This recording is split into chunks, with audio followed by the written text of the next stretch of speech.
So, ladies and gentlemen, sirs and ma'ams, dudes and dames, good day to Path of Exile 2040 update Ascendancy Surge about what will now be the best Ascendancy in the up-and-coming season, especially considering all the crazy changes that we've been getting. Because the patch notes, they weren't just big, they were vast.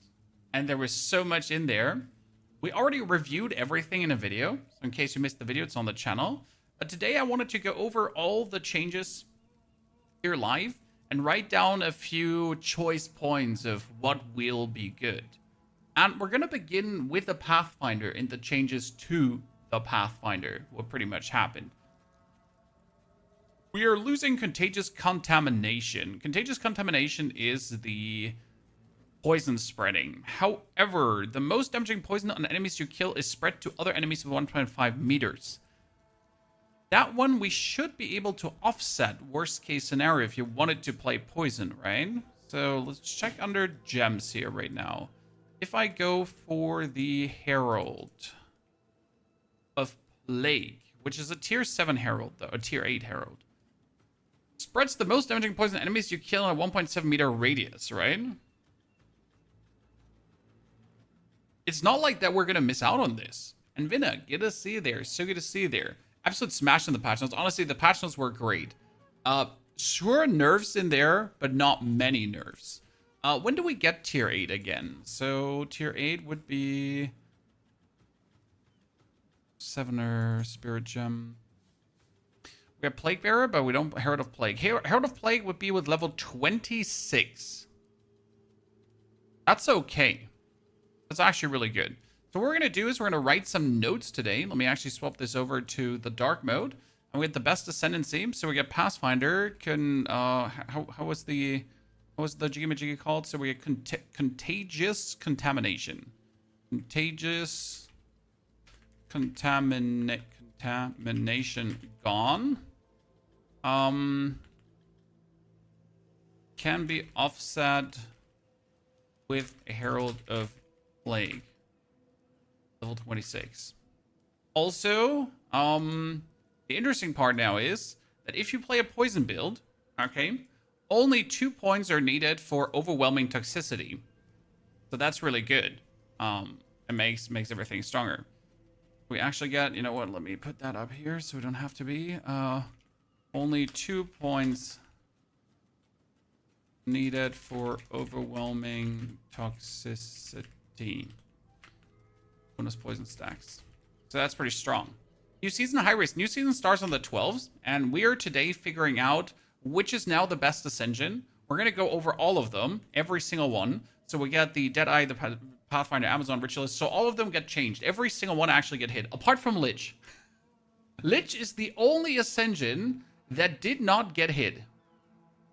Everything else was like, oh man, oh man, oh man. So, right, everything literally get touched on, just not that. The Ascendancy images for Druid, yes, sir. We got here the Shaman, and we got the Oracle. Shaman and Oracle both looking mighty juicy in my eyes.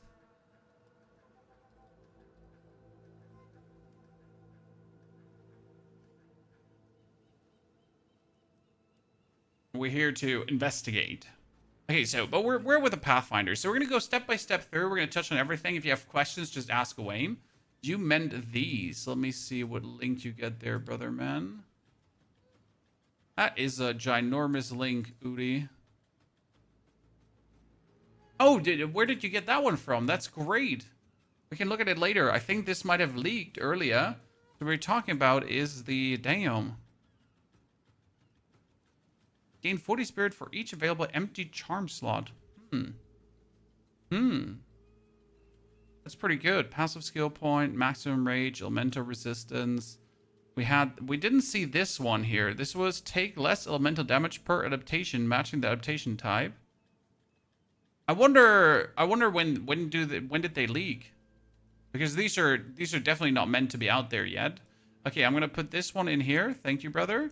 So we can look at that later too. That's really good. Obviously can't wait to also investigate. Oh, Jesus Christ, why do I press F12?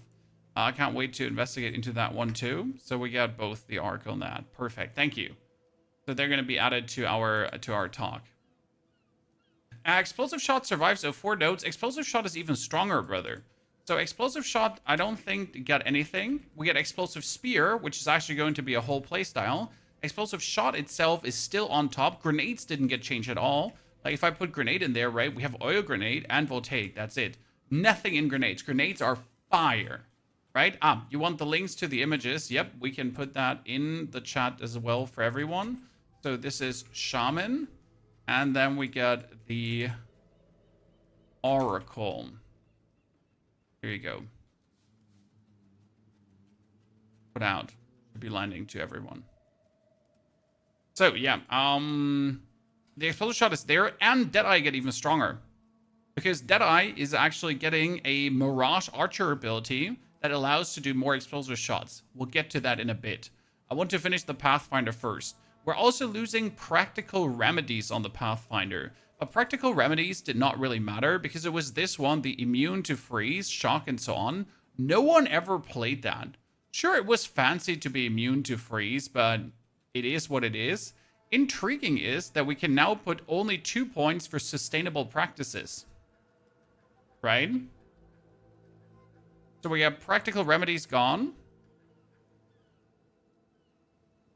Practical Remedies gone. No more immune to freeze.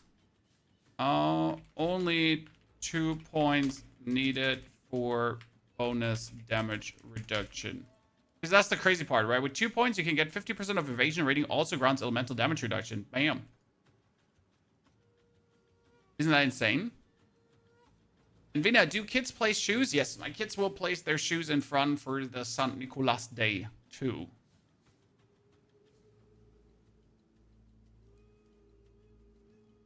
That is guaranteed to happen. Okay, what else do we have? By the way, did the links land in the YouTube chat? I don't think we actually have the links land in there. Bugged out. So let's and to copy paste them in. Oh, I can't post them because they're too long. Great. The link, I'm sorry, I cannot give you the link because they're too long. My friend. Apologies. Running Assault also grounds cannot be heavy stunned or while sprinting. That one is not terrible, but I don't think that people are going to play Running Assault because of that, right? I've actually never went to this because you need to have like 4 points just in that direction. Maybe 4, 6, 8. That won't happen, most likely. But, you know, this is Running Assault. Running Assault equals to can't be heavy stunned. How did they write it? Can't be heavy stunned while sprinting. It's not bad. Really not. However, it's only Zubi playstyle. And then we get here new Path Seeker. So this is Path of the Warrior, Path of the Sorg. So that's actually pretty amazing. Path of Warrior, Sorg, plus 4 skill points, passive points. Wyvern go meta, I think. Yes, the interesting part is that Wyvern is definitely going to be meta. And Wyvern can be played on, like, you can pretty much make every character a Druid, right? Which is interesting. You could just use weapon swap points to make any character a Druid. I could play a Slam Warrior, right? And then still make him a Druid.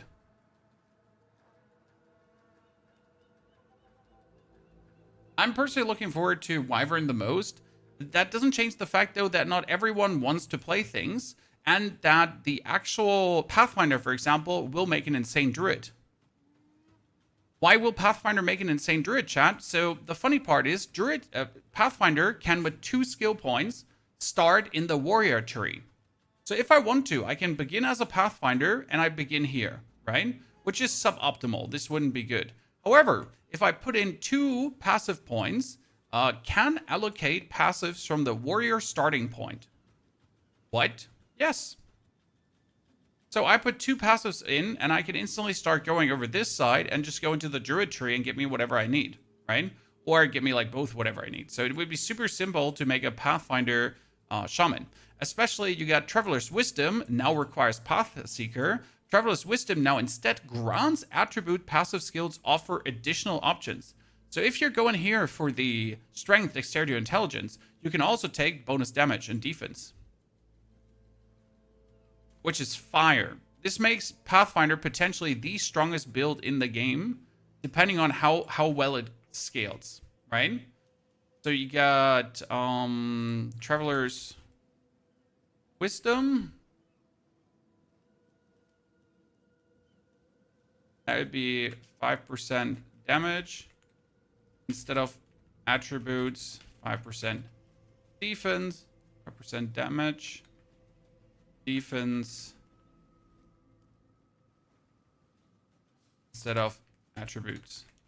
And if we think about it, like how many bonus attributes do you often have, right? How much too much do we have? And if I'm going for my, where is it? My last character that we played. We played the Riven Armor Amazon. This one was insane. It absolutely slayed, right? It went super crazy. Probably one of my favorite builds to play. And if I now look at my stat requirements, right? So we have 123 strengths, dex, and intelligence. And I need the dex and intelligence up to 126 at least. The int is currently at... Yeah, my int is probably too high for what I do. My dex needs up. My int needs to be 57. So you can see I can put my int and my strength down by significant values. So I can just go here and bump the int a bit further down, right? And make sure that I instead, in the Amazon tree, could go defense or damage. Delicious. If they would balance all the classes, it would be nicer. Yeah, but that's straight up impossible. Because how are they going to balance classes? All the classes. Shaman is going to be the way to go for Druid. Oh, I will go for Shaman, definitely. Because I just want to try out the Bringer of the Apocalypse, right? I want to see what Apocalypse does. However, we'll see how well that works. Because the problem is that Apocalypse is probably a spell. And if Apocalypse is a spell, and you're focusing on the attack damage of the Druid, how are you going to get damage on the Apocalypse? I'd be interested in trying Pathfinder. Well, Pathfinder was insane, so we have a Poison Pathfinder. That one is right away incredible, right? It's probably the best build we have made. Absolute nasty. And that one technically got only stronger with the changes. Because we can get to some nodes easier. Because even with a Pathfinder, like, we needed to go for some nodes here on the side. Like, if we go for magnitude of things, so we needed to go all the way on the side to take, like, certain magnitude nodes, and preferable, like, some here as well. And it might be actually easier to go to them over the warrior tree, and we might even get some magnitude nodes here from the sword tree as well. Witch Hunter is either bait or actually really, really good, right? We can't really say that. You can't really 100% be sure how it will turn out. But it's either going to be very, very, very, very, very good or super bait.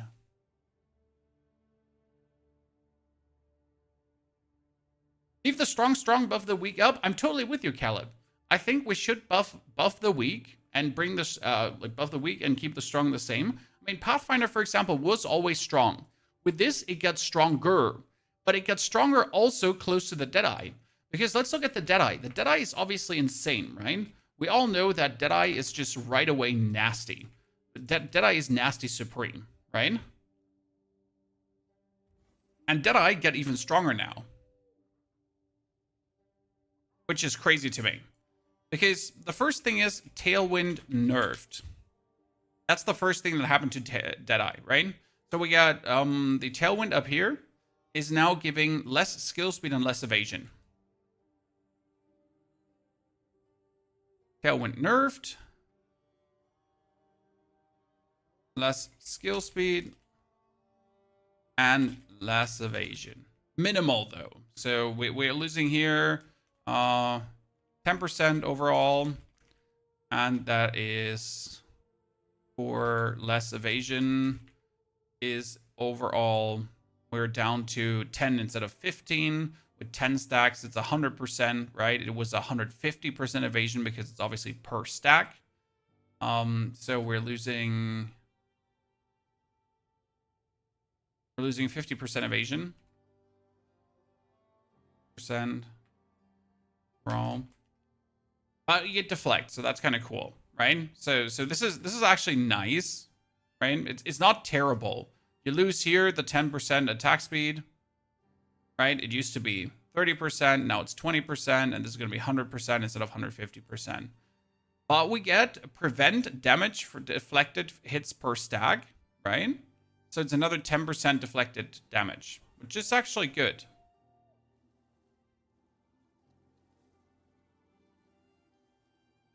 In 1 to 2 years to come, no. Optimally, the game would release next year in winter. That's the optimal path. I don't know if they can hold up to that optimal path, but we'll have to see. Right? Now, the interesting part about the Pathfinder is the Pathfinder is losing Windsward. Windsward hurts. That's for sure. Windsward on the Pathfinder, and the fun part is we have every single class, right? So we can go over this. Makes it very useful for making these kind of videos because I have all this stuff. Deflection goes up to 50% DR with the tailwind stacks. Yep, pretty much. But it's not permanent. That's the problem because you might have the stacks, you might not have the stacks. So losing Wind's Ward is like skill speed away and 3% less damage taken per tailwind. So there's really Wind's Ward gone. 30% damage reduction less. That's hurtful.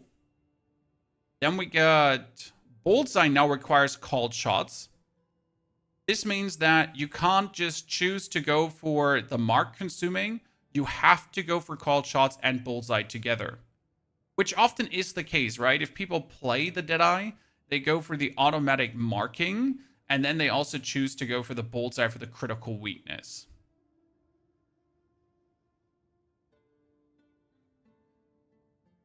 No, Tailwind is 10 stacks here.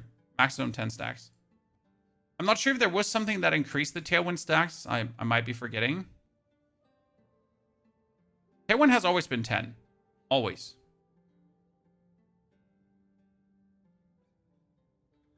Called shots into Bullseye is fine. You could still just go for called shots and leave Bullseye out if you don't want to go for crit and rain. Deadeye is good, Fabsian, but Deadeye is actually good for another reason. So we got called shots into Bullseye. 10 critical weakness now, which is good. But the most important one is the new one, chat. We're getting Mirage Deadeye. Mirage Deadeye will be insane. Meta skill.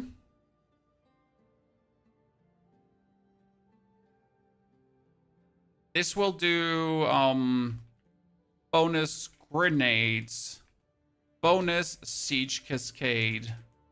Like, it's insane. So what does the Mirage Deadeye meta skill do? The Mirage Deadeye meta skill says you can socket in a ranged attack. And while active, firing a ranged attack projectile will create a Mirage that uses socketed range attack. That's fire. You already have this skill. No, you don't have this skill. You have it in different. You need to roll for it, Trooper. And having this as the Mirage Deadeye Ascendancy like this is way better. Because you don't have to roll anymore for it. You just have to stand there, shoot away, and you get it. Most importantly, we don't know if this one is going to be better than Mirage Archer. Because if you're looking at Mirage Archer, and this is very important, like, right? We're looking at Mirage Archer right now. Let me pull it up. So, Mirage Archer says, supported skill deals 30% less damage. And you dodge rolled in the past 6 seconds. You cannot use it again. Mirage duration is 4.65 seconds. So you gotta, like, look out with your rolls to stack it correctly. Whereas you actually only have to shoot away to get this. Could they stack no Fusionator? It says you cannot create another Mirage for a short time after initially creating one. I would assume that this means you cannot create a Mirage at all, right? Because this is typed as a Mirage too, and then I think they counteract each other. However, this means if I just shoot away grenades, suddenly another grenade shooting guy would appear next to me. Or if you play something like this, come closer, chat. Because there's a buff that's actually insane.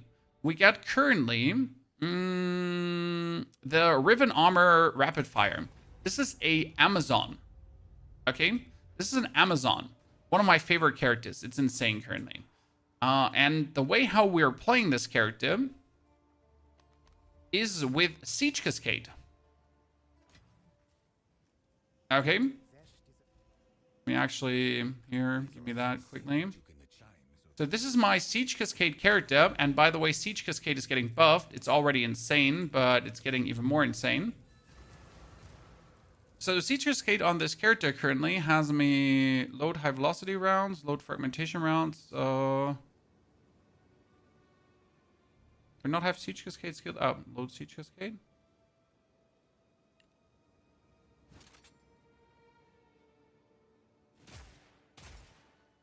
No, I need to load Siege Cascade into the other crossbow. Which crossbow was Siege Cascade on? Crossbow number 2, yeah. This is...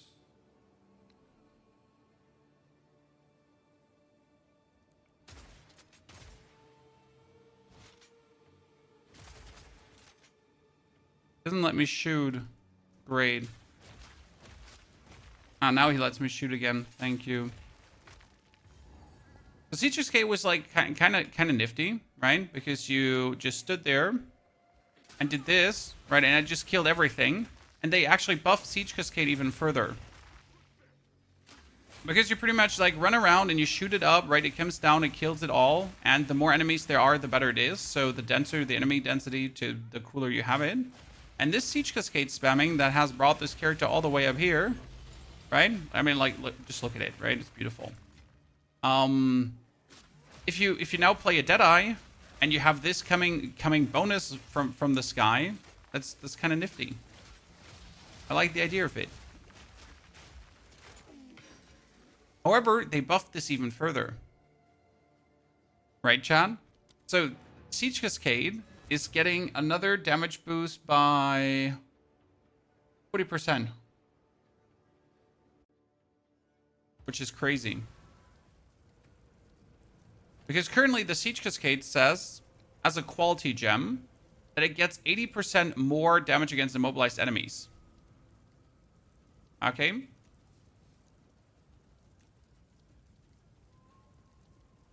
And that one is now with Siege Cascade, gets that standard the 100% more, plus the quality. So in total 140.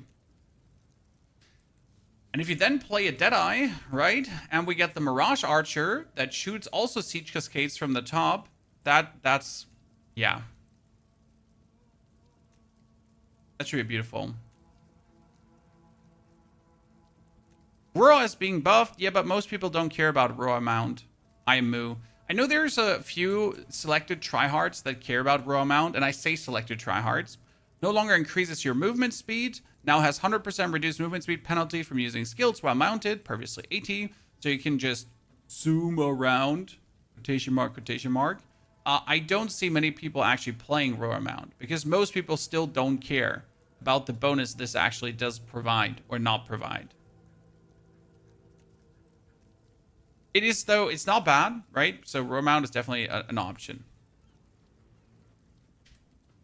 I wonder if there's going to be a damage penalty for Mirage Archer like on Dodge 1. Yes, there's most likely going to be a Mirage Archer damage penalty. I think it's more meant as an optional Mirage Archer spirit skill and not as a better one, right? Question to you, which Ignite build? Is it still viable? They changed Ignite. They didn't change Ignite in a way that would ruin the build 0 burn. So the actual Bach Witch you're talking about, the weapon swap Bach Witch, is still going to work, yes. Where is she? That was the Spear Roar Rider. Infernal Legion. That was it, right? That one should still work. Of us going around and like resummoning. Right? That's still going to work. And it's still one of my favorite playstyles. It's so cool. Very nifty, very good, very working. So yeah, that makes Deadeye like really a top contender. I mean, already my best character this season. This is the funny part, right? What was my best character this season? It was the explosive shot Deadeye. Right?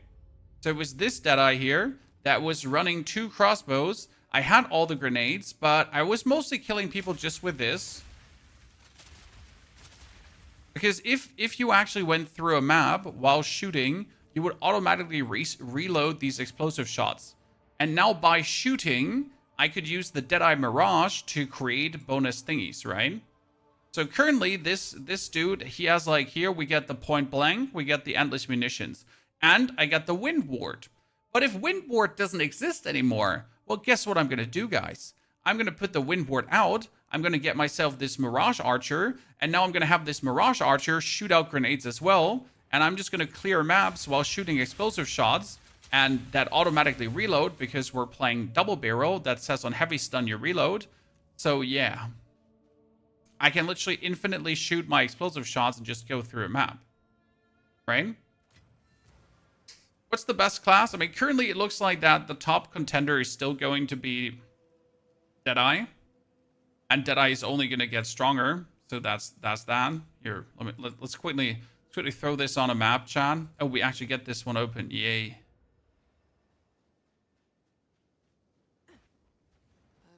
One of my favorites. It's going around, and the more monsters you get, the better it is. And this now, like, while you're zooming around, right? While we're just going places, you would just get the...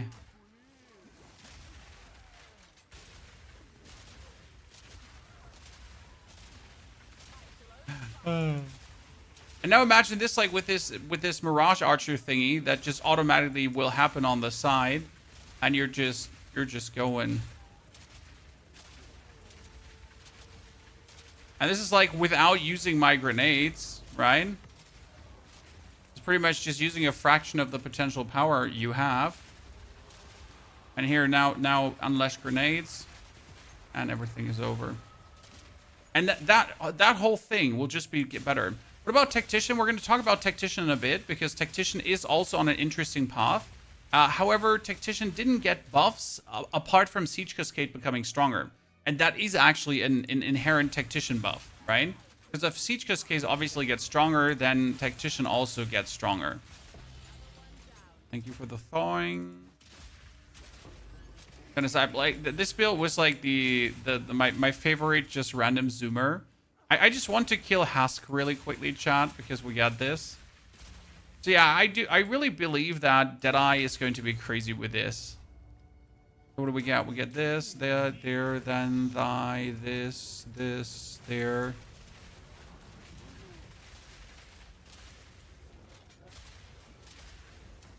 And like, right, if we put grenades on that thing, I just get more grenades. If we put anything on that thing, we will get everything more. So yeah, that's definitely what's going to make Deadeye stronger. So I think like this is one of my top tier contenders. But again, together with the Pathfinder could do exactly the same that the Deadeye does because of this Traveler Wisdom here. Bendel, this is the Explosive Shot Deadeye. I mean, we have all our builds here on Mobalytics, right? We have videos on all the builds, generally speaking. So you can look everything up. We get all the builds listed. I will update all these builds here. This is the Explosive Shot Spam Deadeye, updated on the 18th last. I will update this to 04. So this already has all the acts and how to go through, right? And I will completely update this and give you also what I would do different now to accommodate for the changes, right? What about Pathfinder with the new passives? Yeah, Pathfinder is insane, my friend. Pathfinder is absolutely crazy in my eyes. That bonus damage or defense is mental. I mean, currently, like, look at my Deadeye. How many bonus stats do I have on my Deadeye? I'm at 158 dex, strength, intelligence. So the 158 dex, I need the dex up to 75, 70, 70. 137 I need. Okay. So I need it up to 137. Right? And afterwards, like, yeah, that's already tons of points I could go over. And my strength is too high too, right? My strength needs to be a maximum of 70. 103 actually. So I can like remove Herald of Ash if I want to, because I don't need it. And then I could remove like 60 skill points almost. Which is tons of notes for that bonus damage.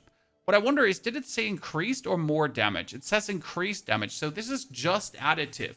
But it's still a good additive, right? Because if it was more damage, it would be multiplier. The increased damage is only added damage. However, more added damage over flat stats is definitely useful. Will the Wyvern be a separate form from Wolf or Bear, since the weapon we saw was only for Bear and Wolf? Will there be a weapon for all three forms? Krumbach, in the gameplay, you saw also weapons for all three forms. So I think they only showed a weapon for 2 forms, because you might get the Wyvern form in Act 2 or something like this, right? That the basic item has Wolf and Bear, and then Wyvern comes, like, down the line, right? But yes, there are talismans that have all 3 forms on it. You want to make Werewolf? I will start as a Druid, and I will choose from Shaman or Oracle. However, there are definitely better Ascendancies than Shaman and Oracle for the Druid, actually. So the actual Druid is not necessarily the best for Druid. If you want to play a Bear Druid, for example, it might be better to go for Titan, because Titan has inherent slam stuff, which is insane for Druid. But don't worry, we will make a video. I will make a video where we talk about which class would be the best for Druid. There will be a video coming. Technically, Druid is advertised as this intelligence, strength hybrid class, but I wonder how much intelligence do we really need for the skills, right? How much intelligence will we have to look for? How much intelligence will we have to get? I mean, in the skills, for example, does it say the stats? See, this needs strength and int, but it needs a low strength and int mix. Also strength and int. Also strength and int. But as you see, the int is not that high. So you could also fully focus on strength, ignore int, and just play a full armor class instead of armor and energy shield, right?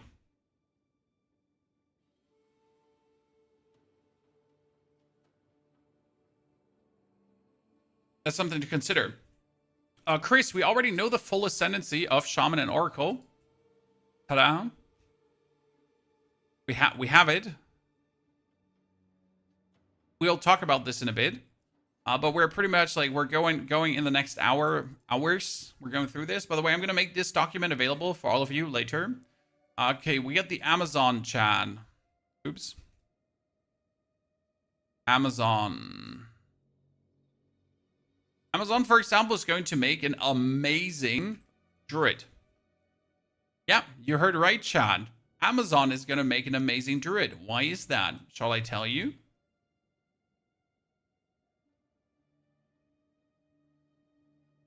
Do you reckon Bleed will be viable with this league? If you have looked at the Druid gameplay. So the Druid is mostly elemental damage, right? I'm pulling it up right now.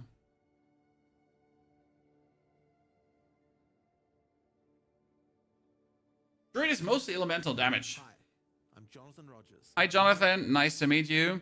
So if it's Bear, you're going to have a lot of fire, right? If it's Wyvern, you get like the lightning mix, and then you get frost. So you actually do have the mix of elements. Now, considering that we have this mix of elements, and that most of our skills are actually going to be turning... What do we have here? Here, this is physical to cold, physical to cold, physical to cold. That would be... This is actually a full normal attack damage, right? This is also normal attack damage, and not... No, there's some fire damage. Then we get the Wyvern, which does normal attack damage with a Wing Blast, unless you get it lightninged up, right? Then it turns to lightning, and then I wonder what it is. So if you now consider that you do elemental damage, you could think about, hey, what if we play... We play Blood Mage.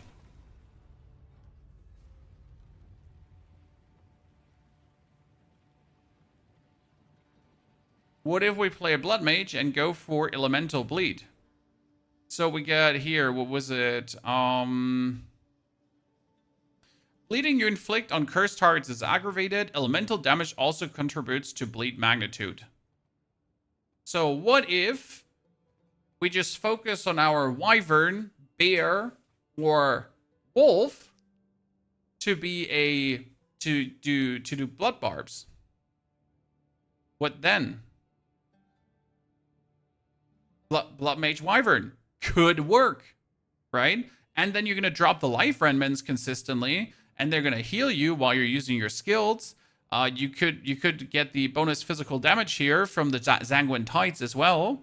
Might not be terrible. Plus, you get the potential life leech or whatsoever. Things can happen, right? So Blood Mage is actually a possibility for the Druid, and that should work. Now, what does Amazon have, guys? So Amazon has Elemental Surge reworked, which is actually really good. Elemental Surge reworked. Because what happens right now? It says grant skill Elemental Surge. Now, the thing is, I was not sure if what they wrote makes sense. Because it's a bit convoluting in my eyes. Let's talk.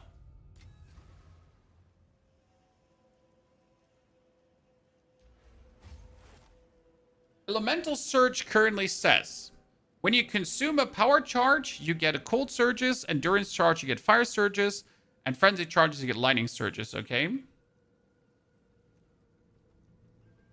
An Elemental Surge grants your weapon surges, non-melee projectile attacks with that weapon consume surges to cause projectiles fires to explode at the end of their flight. Right? So the Wyvern, for example, can shoot out certain projectiles. It does have projectile attacks. Now, what Elemental Surge says, when you consume a charge, trigger Elemental Surge to gain 3 lightning. What does this mean when you consume a charge? So that means elemental. That means a power charge, endurance charge, or a frenzy charge. And then I get guaranteed lightning surges. Right? That means that my projectiles, now at their end, would also explode into a lightning surge. So now we need just projectile skills for the Wyvern, and we know the Wyvern has projectile skill. Oil Barrage is a projectile skill. Flame Breath is a projectile skill, and it does have... No, Flame Breath is actually not, so Oil Barrage is, and it does have other projectile skills as well. Which tells me that the Amazon is now...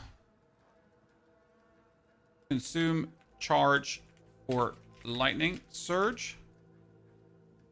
Wyvern potential... or overpowered Lightning Spear 2.0, right? Just as simple as that is. Not much change about the Amazon. It's still about critting, right? It's still about going crazy. Just go full lightning. Then we get the Ritualist, and Ritualist is actually really, Ritualist is finally viable. The hairline is running away. No, sir, this is the hairline, and it has been the hairline for the past 10 years, and it will also be the hairline for the rest of my life, probably.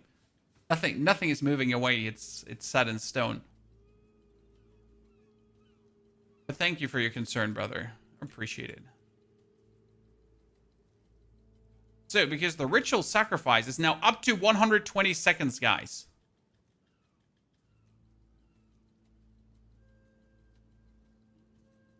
That's crazy, right? Infernalist #1, Lake. Do you think so? I'm not sure how the Elemental Arcans will work out. Blood Mage is something I'm interested in. Blood Mage is one of the most broken Ascendancies because it simply works with everything. You can just almost use this on everything. Always works.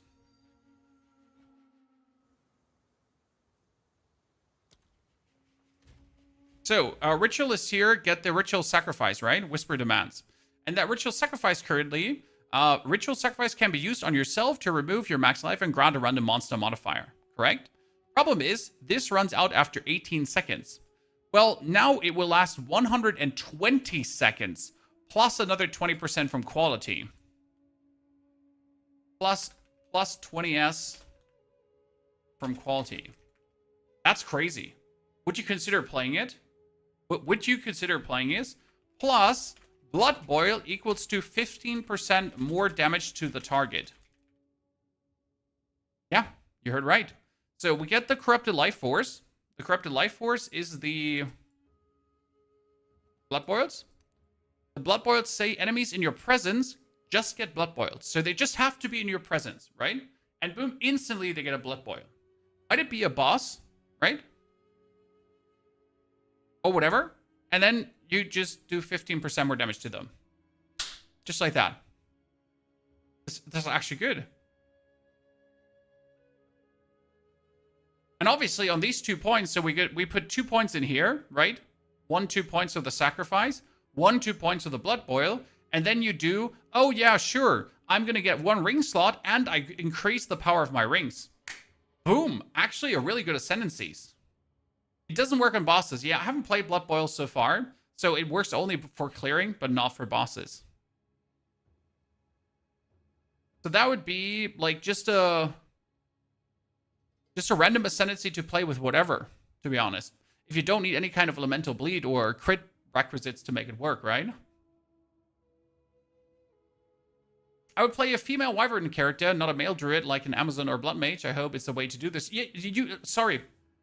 You can play any class as a druid, Marcel.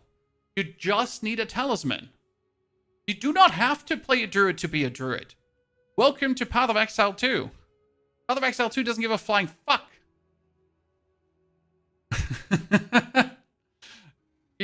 you can be a warrior druid, a Amazon druid, but whatever druid, right?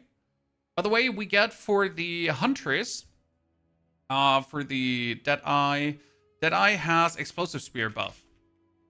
Explosive Spear buff. And the same actually goes for Amazon. What happened to Explosive Spear, chat? I don't know if you have looked at it, but one of my favorite skills get buffed.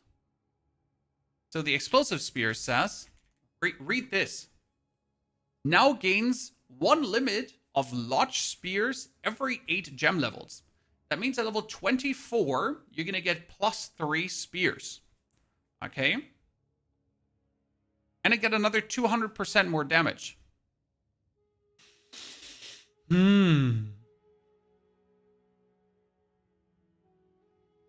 What's that entail?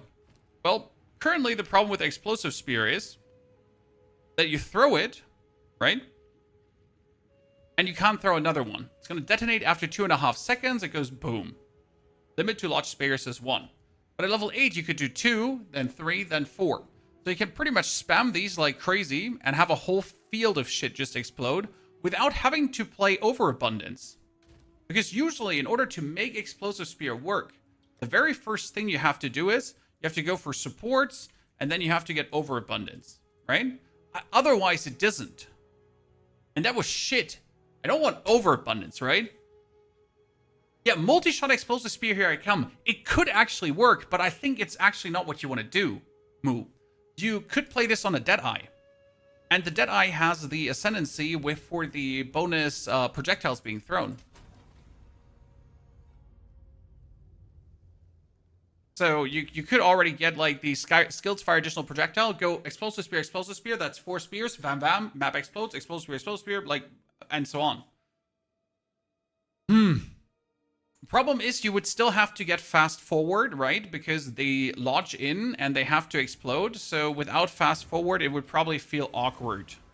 I mean, it's not called fast forward, it's called quicker detonate. What was it called again? Come on, brain, say it.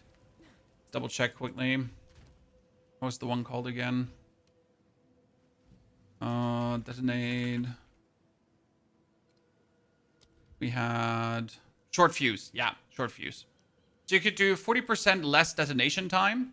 So right now Explosive Spear has 2.5 seconds, so 40% less is quite significant, right?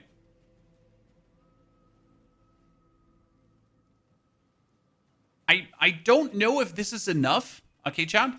I don't know if this is enough to make Explosive Spear a viable build. I don't. But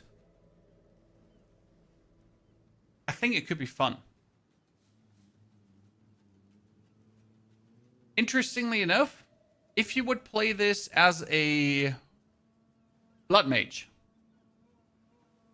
you could go for elemental bleed on explosive spears.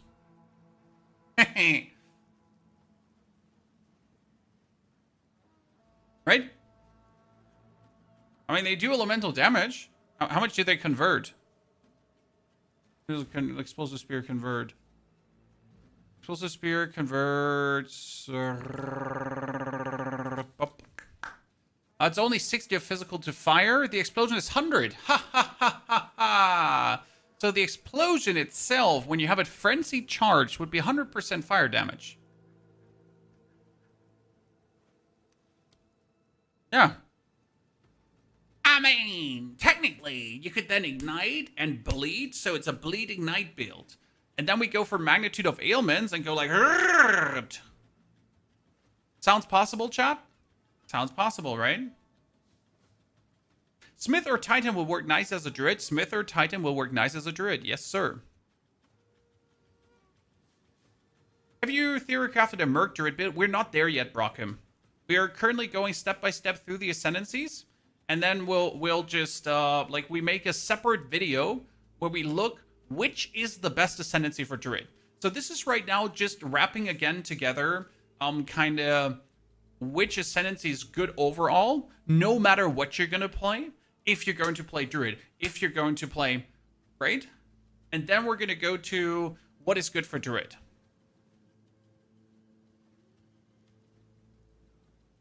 Amazon Ritualist Warbringer. I mean, Warbringer doesn't actually see many changes, so that's kind of like uninteresting. Not completely. It's just stronger than ever before. They have an extreme weird wording though, right? What's a good way to get charges? Previously, I used Cull the Weak, but it felt a little clunky. The best way to get charges, or the easiest way to get charges, is usually with Frenzy.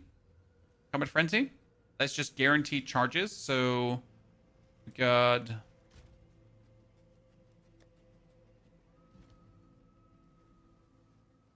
Combat Frenzy, and Combat Frenzy says, gain a Frenzy charge when you freeze, electrocute, or pin an enemy. You just need freeze, or pinning, or electrocution. That would be Frenzy charges. For power charges, that's a bit different. And for endurance charges, that's also a bit different, right? Because how would you get power charges? Obviously, the Wyvern has its own way to make power charges, and Druid has also its own way to make endurance charges, right? Plus, those Frenzy charges can then be converted with the Resonance Keystone Frenzy to power charges. Or power charges to Frenzy charges, and vice versa.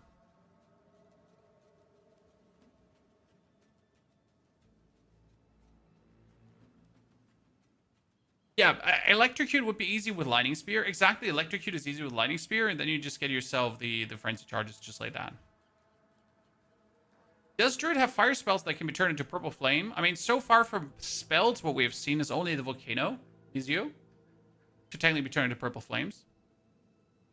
Yeah, there's a gem that grants you Endurance Charge for Armor Break as well, Trooper, correct. But there are ways to get these. It's not impossible. Now, Warbringer has a weird one. It says, Imploding Impacts grants fully broken armor you inflict increases all damage taken from hits instead. Huh? What does that mean? I mean, it means that you can obviously, you can break armor to below 0, and then you do more damage. So the whole armor breaking thingy is just now more efficient than ever. Warbringer has the buff to Imploding Impacts.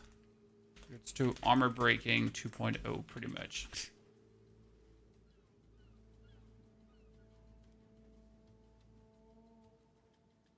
And the other thing is just that Ancestral Warhorn is now more efficient. So Totem Warbringer still super S tier, right? Fissures buffed. Because Fissures are actually buffed, chat, in case you missed it. Yeah. Remember our Fissure Warrior guys? They decided that Fissures should have more damage. Not much, but still more damage. So Fissures is buffed There is also the Ancestral Cry, if I'm not mistaken. Should also be buffed. The Ancestral Cry is actually doing more damage. However, it's a bit less steps for visual clutter. And the Ancestral Warrior Totem has less attack speed minus, so that's kind of cool. It was so fun last year, and it's stronger now. It's stronger.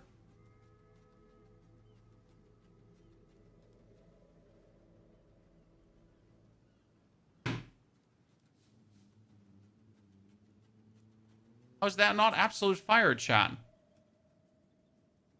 Get the Warbringer top tier. Then, what's next up? After Warbringer, we got the Titan. Yes. Titan might be one of the best Druid Ascensions. So, Titan. Sorry. Titan. Best Bear Druid Ascension. Why is the Titan the best Bear Druid Ascension? Because as it seems, Bear Druid is all about slam attacks. So far, that's what it seems like.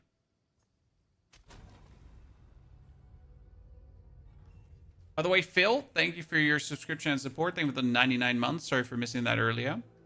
Appreciate it big. So we get as a Titan, we get the 50% increase to small nodes. And you get the chance for slam skills you use yourself to cause aftershocks. Right? And if we go for the bear, you obviously have your Furious Slam. Shapeshift into a bear and slam the ground. This is a slam attack. It's the one slam attack you like to use. And if you then slam into your actual volcano to get the volcano blips up, you could slam it multiple times. Right? Plus we get like all the nodes that actually work with slam that we have back here. I mean, obviously, chance for mace skills, that doesn't work. But you get back here... Did you not have, like, aftershocks in general? Aftershock-related stuff, not slam-related stuff? I think we got, like, more aftershock-related stuff as well. I'm not entirely sure. Nah? So, we're just relying on that node, pretty much. When Druid's dropping in 7 days. So, it might be best for Druid. Also, Surprising Strength has been removed and Crushing Impacts is buffed. Crushing Impacts plus Surprising Strength combined for 25% bonus damage on impacts. That means that Crushing Impacts is now only 2 points for the effect of 4 points, pretty much. That's quite nifty. And the Titan has a new Mountain Splitter Ascendancy, which grants every third slam skill that doesn't create fissures, which you yourself causes 1 additional aftershock ahead and each to the side of the initial area. I'm not sure how good this is because it's ahead and to the side of the initial area, which might make it actually go away. However, I wonder if these triggered aftershocks could trigger more aftershocks. Right? There's some gems that do aftershocks and they fixed them, Udi. There's a bunch of aftershock gems that finally work and supposedly work the way they should do. So all the aftershock supports will come in definitely super handy for Druid as well. So you're right. You have aftershock stuff. Like you have Impact Shockwave, you get Aftershock 1, 2, and you get the Jagged Ground, right? So they have a chance to cause aftershocks and a chance to cause aftershocks, and support skill cause an aftershock when they heavy stun an enemy. And it's attack, AoE, melee, strike, so I should be able to use this on the Furious Slam again, right? And the Furious Slam has more stun build up. Ha! Chad. Ha! The Furious Slam has more stun build up. Does that mean that Furious Slam is actually perfectly made for Impact Shockwave? Right? Supported skills cause an aftershock when they heavy stun an enemy. That seems like almost guaranteed to work. Shouldn't it? What's the cooldown of summoning that volcano, though? There does not seem to be a cooldown, apart from some internal cooldown. So the volcano says, You uplift a volcano. Channeling the skill for longer makes the initial eruption more violent, does not affect subsequent projectile sprays, right? While the volcano persists, slamming it will cause another projectile spray. And it doesn't say anything here. It says deals, modifiers, speed also affect the skill cost. Fires projectile every 0.5 seconds, but that is the inherent projectile firing, right? So, nope. Fires projectile every 0.5 seconds or when slammed. So, therefore, you can just go, right? And get as many out as you want. It's intriguing. You're crushing impacts, and you get now, what was it called again? Mountain Splitter. Every third slam slams more to the sides and front. What's the best Ascendancy in your opinion currently? Flat. It's either going to be Pathfinder for the variety, but it's most likely still Deadeye. I mean, Grenade Deadeye has already been insane, and they pretty much just made it stronger. I mean, they made the defense weaker, but the damage output stronger, right? I didn't know you can use any Ascendancy with any class. No.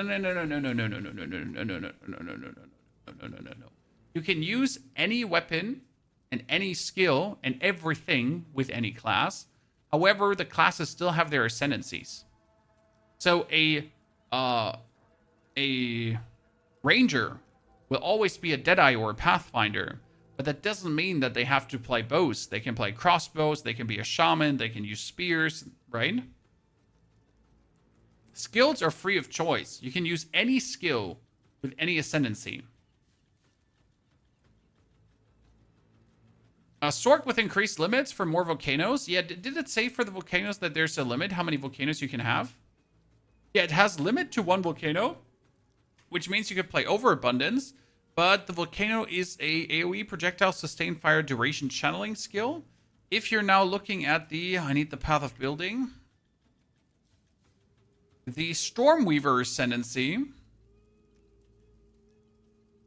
all the way up here, says, Stormweaver is this, +1 limit for elemental skills. So that should count for the volcano, correct? And it's +2 to elemental skills now, which means you could get 3 volcanoes just like that. It's kind of funny. You can transform into a bear and play a titan. Yes, Wolf's Regin. The only thing you need to transform into a bear or a wolf or a wyvern is a talisman. That's it.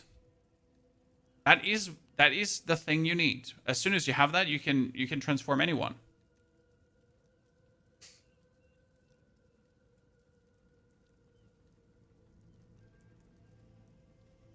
So I can play a grenade throwing merc that in between goes into a wyvern, if I then so want to. Bear not beer. It's bear not beer. I don't see the difference, Malta. I'm not sure what you're trying to tell me there, brother. But my condolences, though. So we get Warbringer, we get Titan. Now we have the Smith of Kitava. And Smith of Kitava get an interesting buff. Because I am pretty sure Smith of Kitava should be able to play the fire spell, right? So what does Smith of Kitava do, John?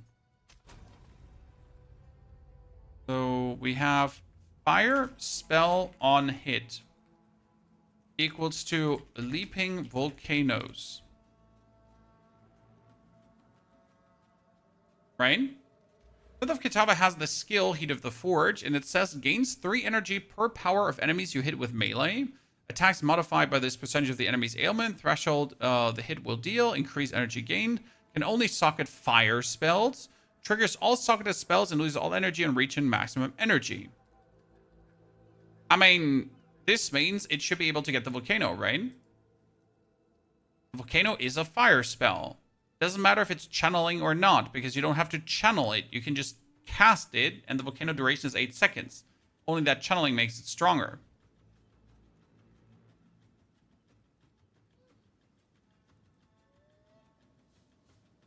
A Titan Druid, you can do a Titan Druid, Mr. Proctober. You understood that correct. But a Titan Druid means that I can use the shapeshift of the Druid. Druid is not the Ascendancy. Druid is the class, right? So that means we should be able to use the Heat of the Forge, and the Heat of the Forge get buffed as well, right? Fire spell and hit, Leaping Volcanoes, right? And here, where is it? Fire spell on melee hit skill granted by Heat of the Forge and Smith of Kitava now costs no mana, and when triggering socketed spells, it also gains 10% increased damage per level, up to 200% increased damage at level 20. Because the problem was, if you focus on the Smith and you focus on his like physical damage, you often don't get the spell damage. But if I could now go over here right now and go into the Druid and then just get the bonus spell damage right, I should be able to fire spell and hit leap around to then leap and trigger the volcanoes. Because if I leap to trigger a volcano, I could keep leaping to trigger the volcanoes, right? So you could make a whole leap build that just triggers volcanoes.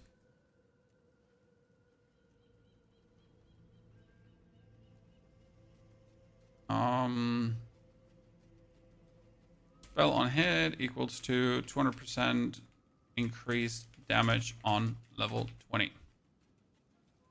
And I kind of find like I really want to play around with this. Oracle is interesting, Flash Lawyer, yes, but I don't think that Oracle is interesting for actually playing the Druid. You know, my problem with the Oracle Ascendancy is the Oracle Ascendancy looks insane for playing something that's not the Druid. Like, I could play an Oracle, and I could be a Grenade Merc, for example. Grenade Merc with Oracle. Or something else. So it seems like that Oracle is not meant to be used with a shapeshifting bear, in my humble opinion, and you'd rather be better off using others with that.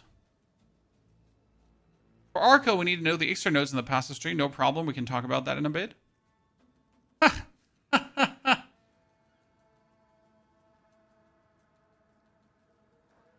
That's buffed. Temper Weapon is useless still. Manifest Weapon skill is also useless. So the only thing that's good now is that we're getting more Spirit. And that's really interesting. So I love this one. We got Kitavan Imprint equals to Glory Gain Increase. And then you also have the Tribute of Utula. Tribute of Utula, and that's 30% more Spirit. That's pretty nifty. What about Deadeye with Mirage Archer? Deadeye with Mirage Archer is currently in a plus. So Deadeye is definitely plus. So let's go with the plus tiers. I did that last time, plus. Pathfinder is also plus with the changes currently. Amazon with the Elemental Surge is like, it's a plus to me because it focuses on lightning, and that's kind of interesting, and the Explosive Spear buff. So that's actually plus. Ritualist is also actually useful right now because we can finally, I would even give it plus because it's finally useful. The Ritual Sacrifice is good. The Blood Boil gives you bonus damage. So Ritualist is decent. For the Warbringer, it's just, it didn't get changed, right? Warbringer is just as good as it has been. So that's fire. Titan itself is just perfect for bear. So I like that. Smith of Kitava also gotta be tested, but I think it's quite nifty. So all the Ascendancies are going up. Nothing has actually gone down, and that's pretty good right now. So like maybe something like a Ritualist, which used to be weaker, is now better than ever, right? The Titan also did not suffer. The Warbringer did not suffer. Sure, the Pathfinder got weaker on defense, but the Deadeye got weaker in defense, but that Mirage Archer meta skill is insane. Makes you even stronger. Especially as I understood is this could be your first skill, chat. So the Mirage Archer Deadeye does not seem to have any prerequisites. So you could start with this and instantly have another skill you're shooting out. Where do you get the Druid skill gem listings from? Oh, that's from pathofexile.com/druids. This is the official blog post of the Druid where there are some information already. We also dropped you a whole video on this in case you haven't watched it. The game is out? No. If the game was out, we wouldn't be sitting here and the theory crafting what will be good or not, sir. We're waiting. Now, Infernalist, I'm not sure how to gauge this. I need your help now, chat. So you tell me how good will this be, okay? Infernalist. The Infernalist currently has a skill.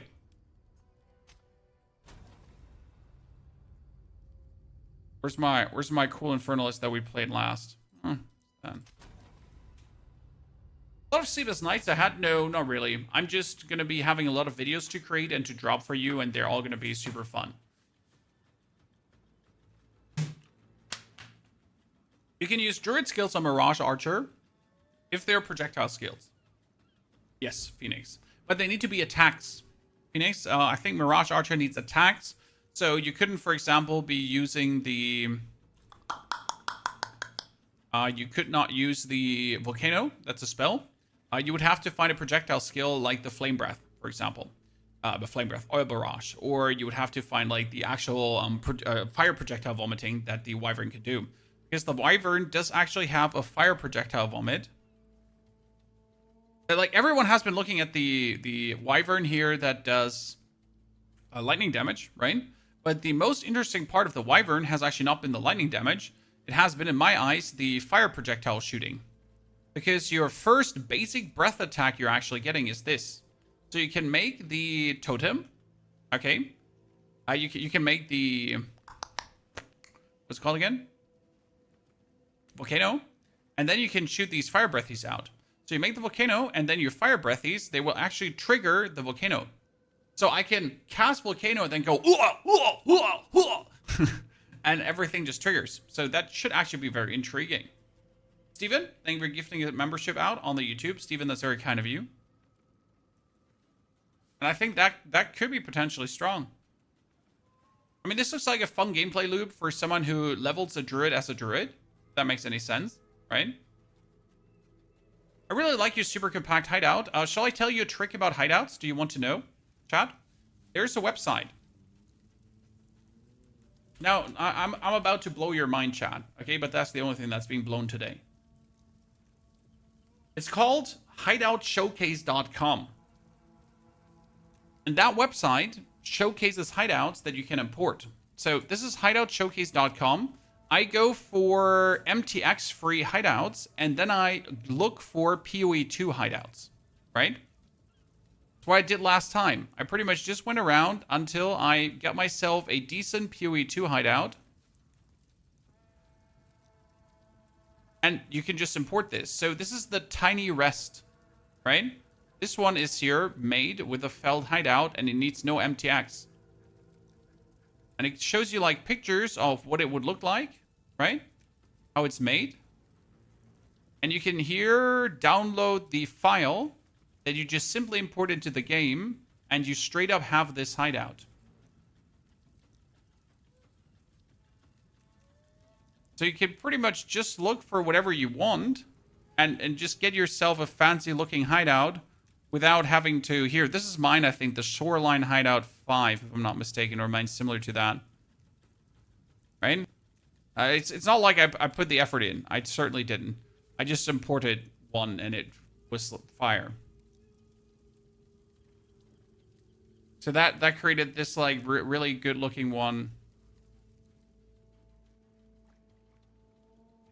Not working on consoles? Yeah, consoles might be like a problem. I'm sorry that you're on console. My condolences. I have way too many pages open. So Infernalist has... Now, we were about to talk about Infernalist. So right now, Infernalist has this skill. It is called Seething Body. While in High Infernal Flame, you and allies in your presence gain 50% damage as fire damage, which is actually pretty good. However, this has changed now that Seething Body no longer grants the 50% fire damage. It says Seething Body now grants Elemental Arcane when you cast a spell while on High Infernal Flame. Okay? So, High Infernal Flame equals to Elemental Arcane. Now, what are these Arcanes, Chad? The Arcanes are usually up here. And we had 3 Arcanes. Right? Fire, Blizzard, and Lightning. Now, the Arcane said, gain Flame Arcane. Flame Arcane is a type of Arcane buff. Flame Arcane grants more fire damage with spells, converts elemental damage with spells to fire damage, and cannot deal non-fire damage with spells, blah, blah, blah. They now consolidated that to Elemental Arcane. And like the elemental arcane says, arcane, boom. All instances of gaining flame, ice, and lightning arcane have been changed to elemental arcane to better supports builds using multiple elements. Arcane-related passives on the tree have been adjusted accordingly and condensed. Which I assume means that like it's like a trifecta arcane now, that when I use certain elements, I boost other stuff. Right? What's the website called for the hideouts? Hideoutshowcase.com. I'm gonna link it for you. Here. This is hideoutshowcase.com.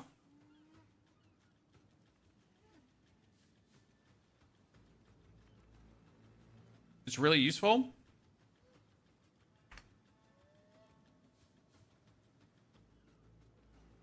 When you can play 04, you can play 04 on the 12th. So I don't know if that elemental arcane is actually good for infernalist to make it good.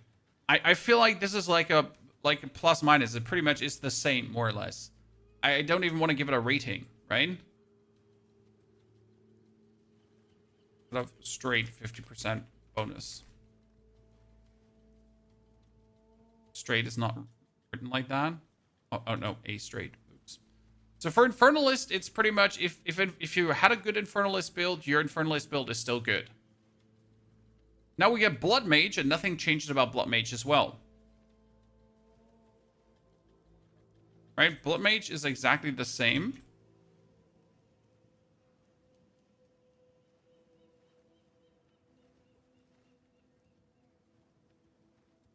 It's not arcane. Impulsion, if you wanna say anything on pronunciation, eat a dig. I'm allowed to mispronounce things. I'm not native. Whispers of the Flash also grants target cursed by you have 100% reduced life regeneration. What does that even do? Right? Yeah, Blood Mage is so OP. Exactly. Blood Mage is just OP. So it's a simple Blood Mage is just plus because it's OP. Just nothing really changed about it. It's just like still whatever you want to play this with is fire. Might this is a big might here. Might be good with human form and or animal and or wyvern elemental bleed. Right? I'm German. Born and raised in Germany. So you have blood barbs, and that might be it. Whispers of the Flash. You curse have at least 15% life reserved. Yeah. Okay. Not too interesting. So blood mage is like kind of Whispers of the Flash now prevents life regen on enemies. Never played with witch or sword, just multiple of all the others. Well, playing a witch doesn't mean you have to be a witch, sir. So this is my witch character. And you know what this witch character does? Let me show you because it's like super freaking funny. So this witch character that I'm playing here right now does not have enough skill points, it seems. Why did I put all the skills away? Jesus. So this witch character we're playing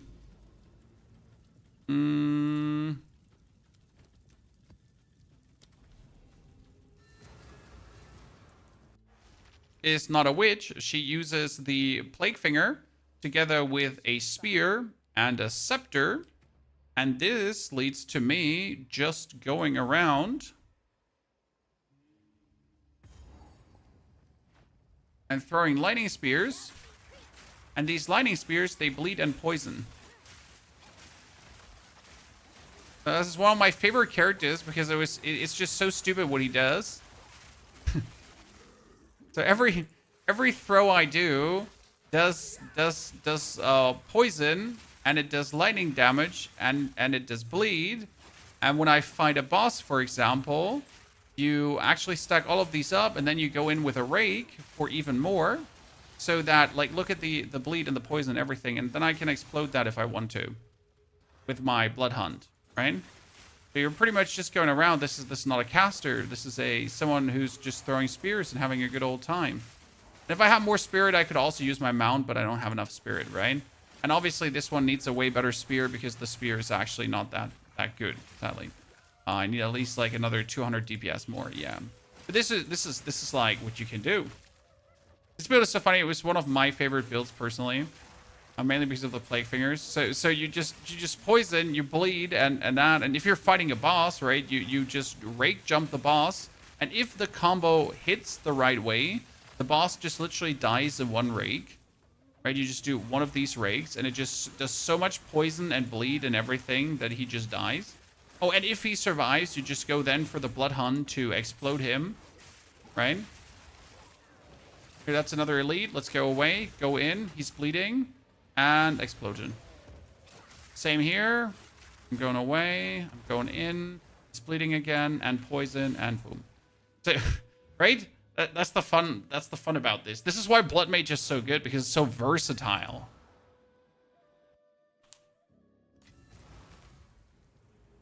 Use some of your builds. Well, we have updated the way how we do builds in case you missed it. So if you haven't used one of my builds in a while, we changed the way how I'm doing it because we're using the import function of the game. All my newer builds have this functionality. So this is, for example, the one Exalted Gamebreaker, really cool. And it is literally Act 1, shows you everything, right? Then it's Act 2, shows you everything and the actual gear I have been wearing. Act 3, Act 4, Act 5, interlude acts, right? Then start of mapping, third ascension, which also then is a swap of passive points here at the bottom, right?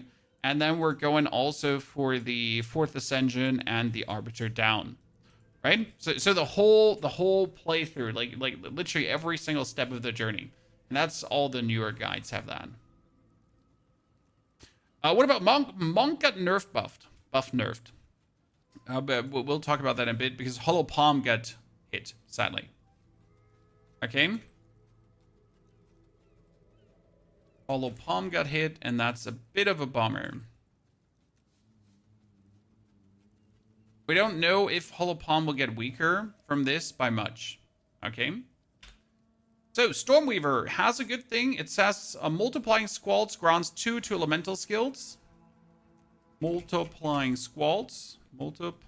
How do you multiplying squalds is +2 to elemental limit. Wait, wife is calling? No.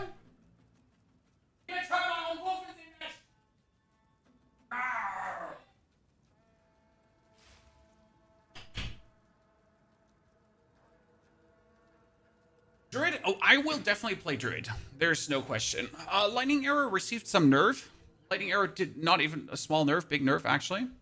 So multiplying Squall is really interesting because that means more volcanoes. Chad? More volcanoes. Is that how you write volcanoes? Nose? Is volcanoes just that? I think this is just volcanoes, right? Jesus. Yeah, so one volcano, multiple volcanoes. The thing is, volcano has a limit of 1, as you can see on the left side. So we can't get more than 1 volcano. Unless you play Overabundance and or you get a Stormweaver, so this would be a lot of volcanoes. Also, we have the Thunderstorm. Does the Thunderstorm have a limit of how many you can have? Yeah, it's a limit of 1 Thunderstorm, right? Conjure a Thunderstorm, which causes lightning strikes and torrential rain in the area. Enemies in the area are drenched, causing them to become shocked or frozen more easily. Plants in the area become overgrown. So, as a Stormweaver, you could make 3 Thunderstorms, too, that stack on top of each other. I wonder how much that would do. I wonder if that's a valid way to play it, because I would love that, right?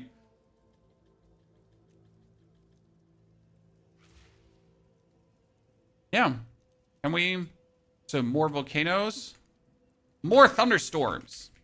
I remember there was a moment in the video where they... The Wyvern has a number of long range when you want to. There was a moment in the video where they showed the human form going around and dropping like crazy. And you know what else likes water? Plants. Consuming rage. and your wyvern form can easily create power charges by either comets or shots throughout the game. Can't find it right now. There was one where they talked about the human form and how like potential the human form is. But this was like literally running around and dropping like storms and everything. So it was like thunderstorm, firestorm, ice storm, everything together. You can also put thunderstorm into totems. I know, Cookie, which is kind of funny, right?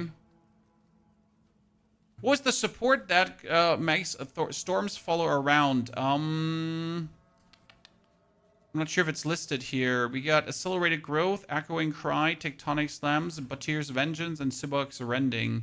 But there was supposed to be a new support gem that makes the storms follow you around. So you could do a new support. New support has storms follow you. This could be a thunder, a firestorm build. Right? Because we do also have, what is it called again? How many storms do we have? We have thunder, we have firestorm.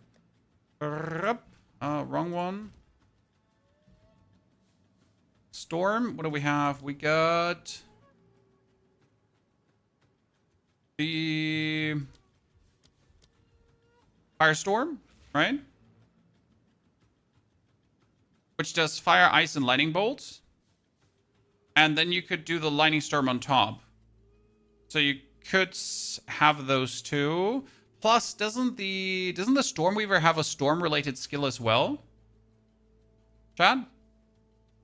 Doesn't the Stormweaver anyways have, like, Tempest Caller, right? Yeah, the Tempest Caller would be an elemental storm on top.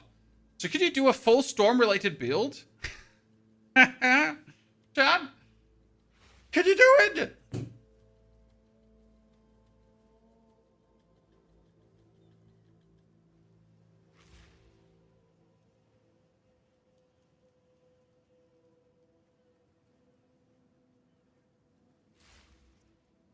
Full Storm Madness. And the Meteor Storm, the Meteor Storm is not a Meteor Storm, it's called Calamity. And that is not a spell, that is an attack, if I'm not mistaken. Here, Walking Calamity.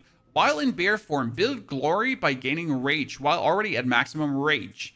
When you have maximum glory, roar to the heavens to bring them down upon your enemies for the duration of the skill as long as you remain in bear form. Meteors rain down around you. Which is cool.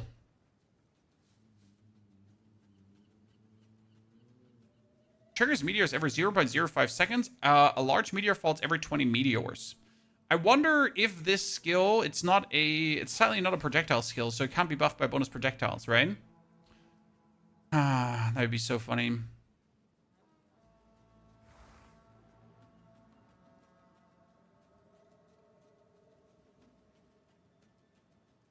The Ice Blizzard build looked insane. They had a couple of interesting builds in the endgame mapping that they showed here. I mean, you had the monk that was shooting like here the charged staff out. I think that's mostly charged staff. But there, like, you also saw a couple of hailstorm round builds, which was really interesting.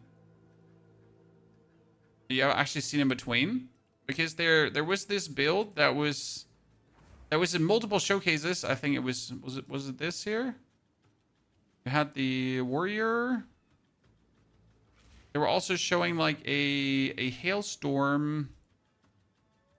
And they showed that monk a lot, right? That was going around and just having fun. This one.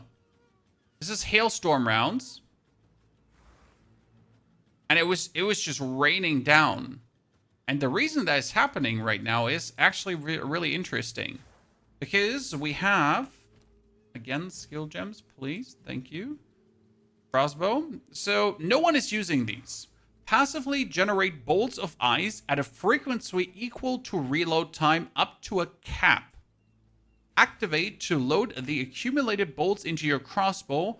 All loaded bolts are fired at once, causing them to rain down over the target area. However, you could also now go for, if you heavy stun an enemy, you get bolts back, right? And stuff like that. The thing is, you could only, and this is only, store up to 23 bolts. Now what they changed is, and it has 100% more reload speed. And again, reload speed is equal to the storing of the bolts.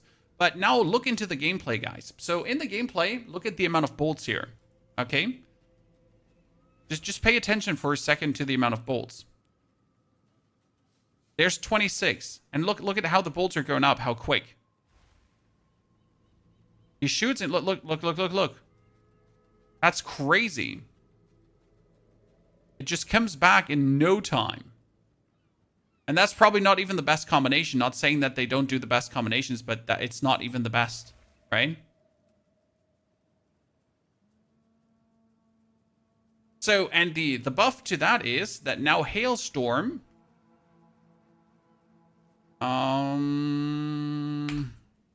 Hailstorm rounds store now 40 to 50. Right? 40 to 50 at gem level 11 to 20 has an attack damage of 2 to 8, slightly lower, but it's more bolts, and has 150% more reload speed, ergo reloading faster, and has equal magnitude of chill inflicted as freeze buildup, which is kind of nifty. So the Hailstorm rounds might actually be finally somewhat viable.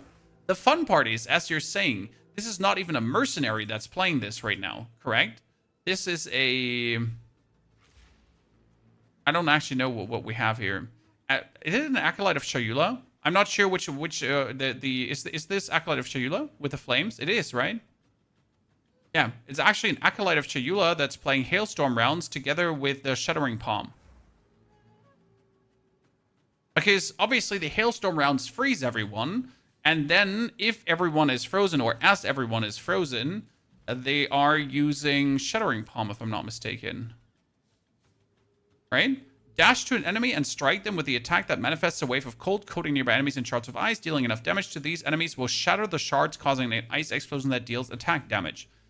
I wonder if the actual...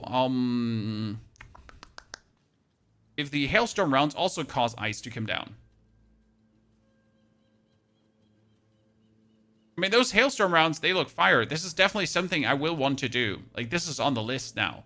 After I've... Like, I don't want to do the Acolyte of Shayula, okay? Don't understand me wrong. I don't like the Acolyte of Shayula. Because I would rather go for something like the Tactician with this. Because you could go for... If you heavy stun an enemy, you automatically reload. So you can go for... what's the support reload? What's the support called again? You could go for double barrels. Supported skills reload automatically when heavy stunning an enemy with them. And I'm not sure if that loads additional bolts in instead of like reloading, right? Because you obviously want to have more bolts in quicker. Plus, you could then play this together with Shard Scavenger, something like that. So that's intriguing. Yeah. Lots of possibilities. So it's like this season alone has my head spinning again, right? This was, by the way, only the start of Stormweaver, okay? So that was only the start of Stormweaver. Now let's go back to Stormweaver. Because we obviously have, what was it?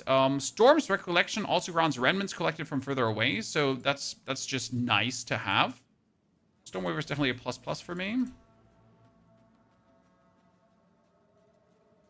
Storm Recollection equals to remnants collected from further away. Funny part with Stormweaver is, due to having new spells, we should be able to also just level our Stormweaver with other spells, right? I mean, Stormweaver is mage, right?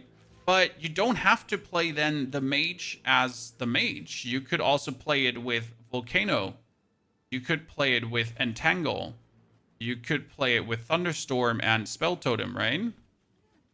And whatever other spells Druid is going to get. I mean, this is only what we have seen so far, but what else there is to come, potentially. Stormweaver also gets, when collecting Elemental Infusion, gain another of a different Elemental Infusion, and that's insane. So, Refracted Infusion equals to guaranteed different Elemental Infusion. Which is beautiful. I mean, that's just killer. You had this one, right? 50% chance when collecting an Elemental Infusion to get another one. And now it's just, you get another one. Of a different element. You get. It's there. It's guaranteed. Anyone that loved the Infusion gameplay just got stronger. There's no questions asked. We get the Chronomancer. Honestly, the Chronomancer I didn't pay too much attention to because I don't like the Chronomancer since the update. Chronomancer is, yeah, it's like for me. I mean, I still have a Chronomancer, but yikes. It says Inevitable Agony granted by Inevitability has been updated. Okay.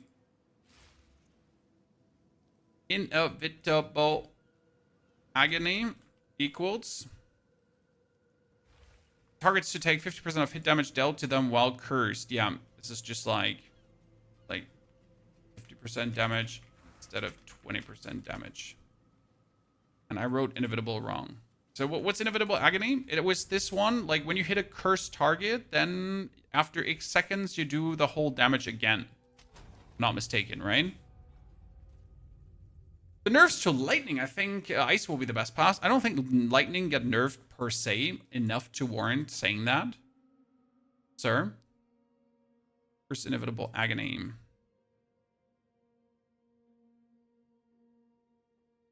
Which one is it? Rapid River? Ah, here, Inevitable Agony. Says, curse all targets in the area after a short delay, causing a portion of damage they take from hits to be tracked by the curse debuff.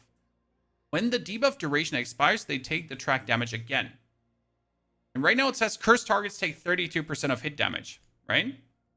And that's at the high level. But that's like, it's not 20 anymore at 1, it's now 50 always. Which is really interesting. Kitava Firebear build will be fun. Yep. I can see that too, Trader.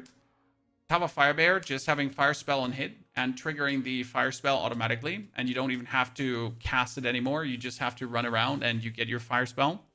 Right? So I think Chronomancer right now is definitely better, but it's not going to make me play the Chronomancer. Right? Like, yeah, sure, Chronomancer does more damage after the curse. But right now, Chronomancer is just the most uninteresting kind of Ascendancy. Right? The Gemling Legionnaire is intriguing because it gets faster the charges.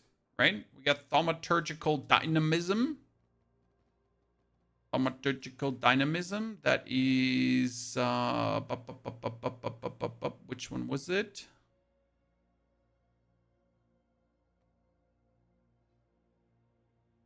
Advanced Thaumaturgy. Ah, here. Grounds Thaumaturgical Dynamism, right? And this one has now generates a charge once every 5 seconds. And obviously, there are tons of builds that work with charges, so that's kind of cool.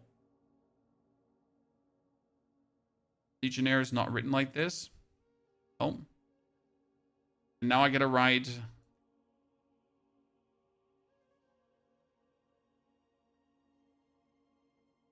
Thaumaturgical Dynamism. Oh, goodness. Dynamism. Yeah, that's actually correct. Equals to 1 charge every 5 seconds. Instead of 8. Did we go over Invoker already? Was hoping to try Hollow Palm this league. We will go over Invoker. Hollow Palm is nerfed. I can already tell you that, and I'm sorry. Hollow Palm is all about attack speed, or a lot of attack speed. And the Hollow Palm Keystone grants 1% more attack speed every 75 evasion rating instead of every 25. This is a huge nerf. However, it is not all doom and gloom because you might play this more as a reactive combo breaker, using like your Shattering Palm and or using the other attack more. I don't remember what the other palm was called again, but there's also this more force field palm.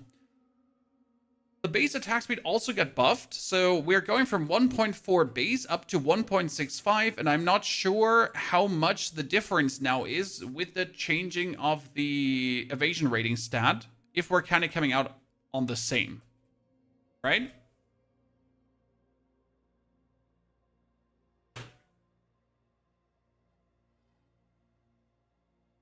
What about Invoker Werewolf? Could you avatar while in Moonwolf? Should. Did you quit Twitch entirely, or are you just testing? Sir, I'm streaming on Twitch and YouTube at the same time. This is the future. So what you're saying is Unbound Avatar. Gain Unbound Avatar when you inflict an elemental ailment with a hit on an enemy, no more than once every 2 seconds. Yep, that should work. You should be able to Unbound Avatar at the same time as you are... Yeah, should work.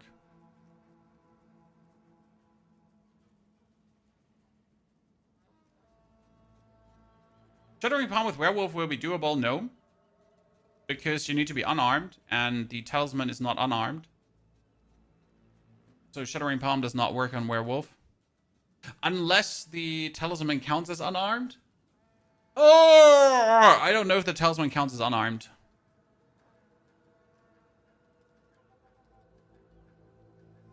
It's a talisman. It's a weapon. You have it in your hands. Does it count as unarmed? Good question. I mean, you could also use Elemental Expression. Create a fiery explosion and arcing bolt of lightning projectile when you actually crit hit, right? On melee crit hit. So you could probably use this as well with your thingy together. They said Talisman is a two-handed martial weapon. Yeah, I'm pretty sure that Talisman counts as a weapon. It would be really weird if it doesn't. Because then it would be a shield or something like that. So it does not work with Hollow Palm. Because both hand slots need to be empty, right? It literally says empty on the Hollow Palm. Just if you look at the descriptions. It doesn't say no weapon, it says empty. Just empty.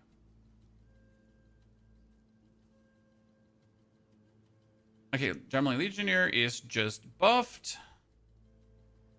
And also, what was the Legionnaire having? That was thaumaturgical infusion equals to more max resistance. So that's like Legionnaire is a minimal buff that I find intriguing, but Legionnaire has been good before, and Legionnaire is still good. We get Tactician. Tactician is actually interesting, and someone gonna tell me, did you ever play, chat, as a Tactician gamer? I need to ask you a question. Wait, we're gonna go over Tactician now. Have you ever played?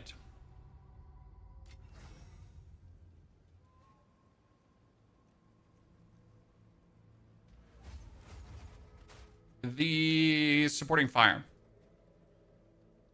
I've never played it, right? I've never played the Death from Above.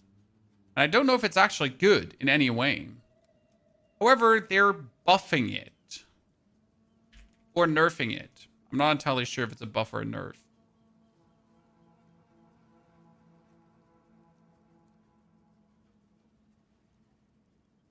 Yeah, but it was lackluster. See, the thing is, the supporting fire skill granted by Unleash Hell has been updated. It's now called Death from Above. Cooldown is 20 seconds, previously 40. That's huge, right? That's huge. 20 instead of 40. It fires also volleys every 0.75 seconds. Also good, instead of every 2 seconds, right? Every 2 seconds is lackluster, 0.75 seconds is insane. And it fires a total of 6 volleys. It's also good. And it has 14 meters width. It's a lot. But the attack deals less damage. So I'm not entirely sure if this in any way makes it worth it, finally a consideration as a super skill, right? To have with a 20-second cooldown and then really just have it go like bam, bam, bam.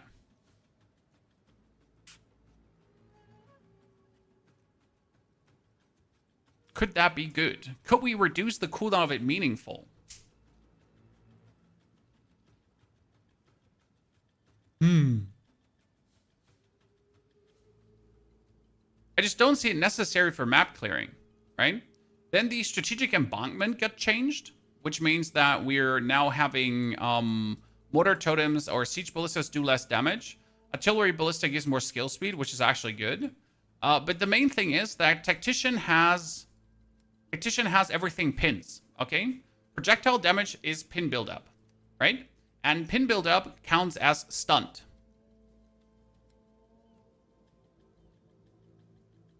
Which means if you pin enemies, the reload actually works. I've tried that out before. You get the reload, double barrel, right? It does actually work. So you pretty much can play Siege Cascade as a Tactician, and that makes it like really powerful. Embankment buff and death from above buff.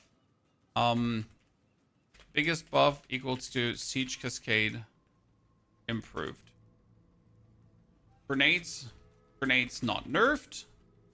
And also very important is a lot of spirit reservation skills get their reservation reduced.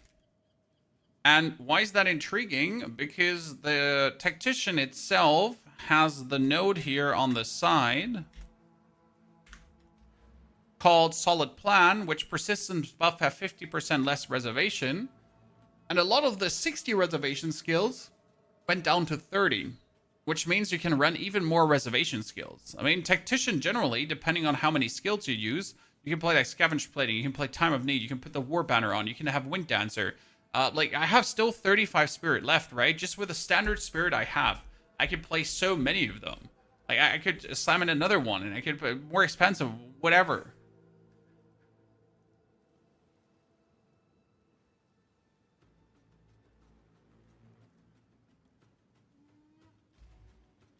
I think Tactician will still be here. I'm just not sure. Tactician Druid? Chat?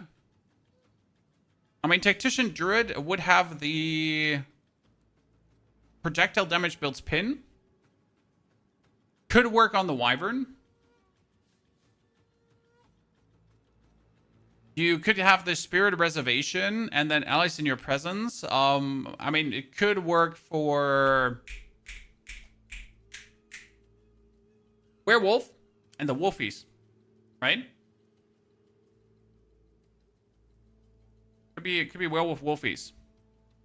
Yeah, the Spell Totem gives 50% crit chance. That's interesting. So the Embankment Aura. But for this, you would obviously have to play the Embankment Aura and the Spell Totem, right? Both. Which you're going to do, kind of.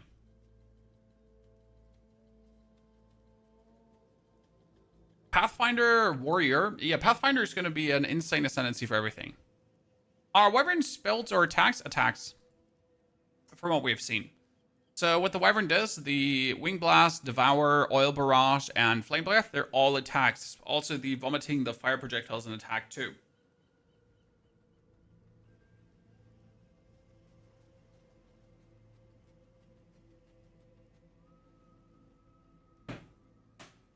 Yeah, we have the Ranger build, Crank. We have a couple of Ranger builds on our Mobilytics. Poison, Grenade, Ranger. We got Elemental Fleet Ranger. We got Crossbow Ranger.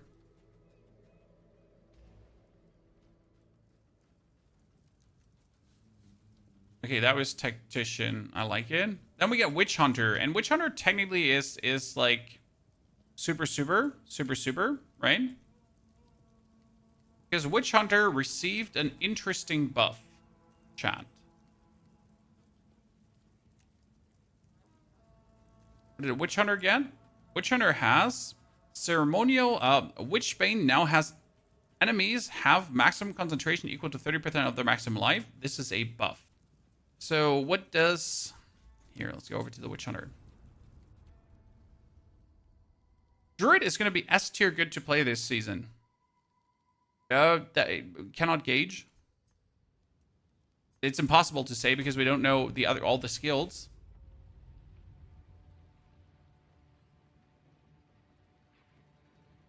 I mean, I will 100% play Druid as a Druid with either the Shaman or the Oracle. Probably Shaman. So for the Ceremonial Ablution get buffed. This one here. Because right now it says a Ceremonial Ablution instead grants Sorcery Ward, also protects against physical and chaos damage. So what Ceremonial Ablution right now says, increased effect of Sorcery Ward recovers faster. What is Sorcery Ward? Passively manifests a protective barrier which takes elemental damage from hits for you until depleted. The barrier instantly recharges to its full value a short time after it stops taking damage or is fully depleted. Right? And that Sorcery Ward is also now against physical and chaos damage. It's now against everything. Right? So Witch Hunter has technically best defense in game. Sorcery ward now Fizz, Chaos, Elemental. That's kind of like the big buff to it, right?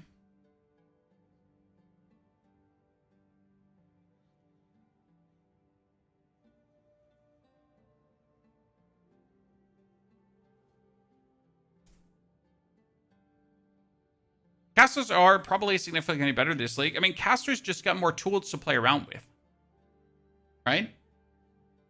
We just got more spells, which is cool. And we get more passive clusters, yes. I feel Druid is going to be fun, but people love their one-button builds. It depends heavily on how Druid plays. The combo playstyle is never the problem, Chanta. The problem is if the combo playstyle is not worth it. I mean, for example, you know what build was super popular last season, and it's not a one-button build?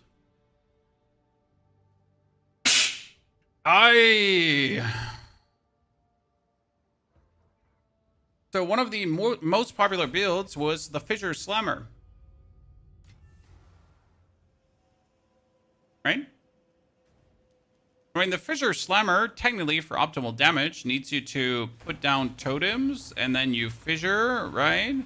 And then you throw your hammer, and then you Warcry your hammer, and then you keep making totems and fissuring, and you could also put down the earthquakes, right? And then you keep running, and then you make totems and earthquakes. So this is like technically a build for most maximum damage. You would go for fissure into totems, into earthquakes, into cry, into hammer, into ancestral. In its basic, though, right? In its basic, the playstyle is only, and this is quotation mark only, is only this and then fissure, and then this and then fissure, right? And then you just keep zooming, and the rest is like all just bonus, right? If you just want to have bonus DPS, but you're mostly just going to totem fissures, and then fissures, right? So that's the base playstyle, and everything above that is just adding more to it. Which is good, and maybe the Druid is like that as well. So maybe with the Druid, you can clear the screen, or you can zoom through with like 2-3 abilities. And then for bossing, you might have to use more for the maximum possible super outcome, right? Also, this build gets stronger here because instead of fissure, you could now do volcanoes. The big difference, though, is, boys, that the fissure is an attack. Okay? Fissure is an attack, and attack scale with what I do. Whereas the Druid's Volcano is a spell. This is something to keep in mind. Okay? Yeah, Lightning Arrow, Lightning Rod is also not a one-button build, and it actually got nerfed. So despite here, this not being a one-button build, it has been my most clicked build last season. Right? So yes, people want low-button builds, but at the same time, they just want combos to be worth it. I mean, Grenade Merc, for example, in its optimal value is also like a 5 to 6 button build. If you really want to unleash absolute maximum DPS. However, you don't need that maximum DPS in 9 out of 10 cases. So combo builds are fun if then the comboing is worth it.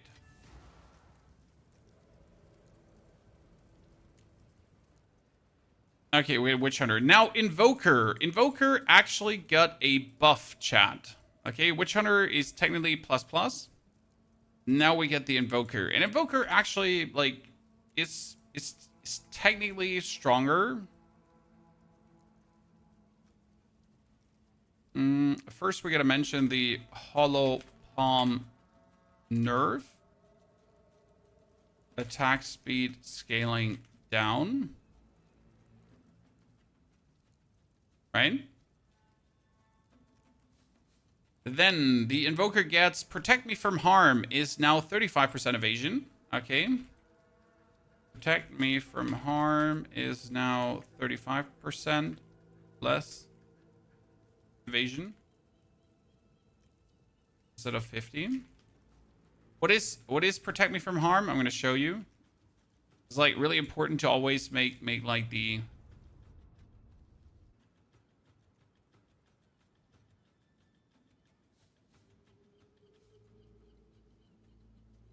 my stream just die? No, my YouTube stream keeps going on. Okay, that was weird. Yeah, that's weird. Okay, where was I stuck? Ah, yeah, here. So it's this node here, protect me from harm. And the node says... physical damage reduction from armor is based on your combined armor and evasion rating. 50% less evasion rating.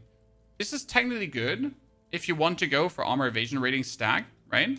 But that 50% less was shitty. Now it's 35% less. So technically you're more tanky than ever, right? Yeah, you're back. For some reason, he disconnected the encoder. That was weird. We got Soul Spring. So if we're talking about playing meta skills, guys, this is killer. The Soul Spring's Eternal additionally grants meta skills have 50% increased spirit reservation efficiency. Meta skills are cast on Ignite, cast on Freeze, cast on Elemental Ailment, blah, whatever, right? Cast on Crit, all these kind of stuff. All the cast on shit is now easier to use. And how much cast on stuff do we still have left? Cast. So we had cast on Crit, cast on Dodge, Reaper's Invocation, cast on Elemental Ailment. You have an Elemental Invocation, right? They're all the energy thingies. And all these energy skills, they are now have better reservation efficiency. Considering that this costs 100 spirit, right? This shit costs 100 spirit. But it has 50% better efficiency. That's insane. Meta skills, 50% better reservation. That's for me personally. I can see doing some stupid things with that and have fun. Do you think that Invoker Monk Worm could be good? I don't see why it shouldn't work, Chanta. Because the Monk has a lot of attack damage around. But I feel that Monk usually synergizes better with Freeze. And if the Monk or if the Invoker could put down a Bell, then you could hit that with your very fast-hitting Werewolf, potentially. And what I would like to know is if the Bell gets hit by your minions, if that would work. However, alone going for Werewolf together with Bell could be cool. So we're going to put that in here. Werewolf Bell build. Quotation mark, right?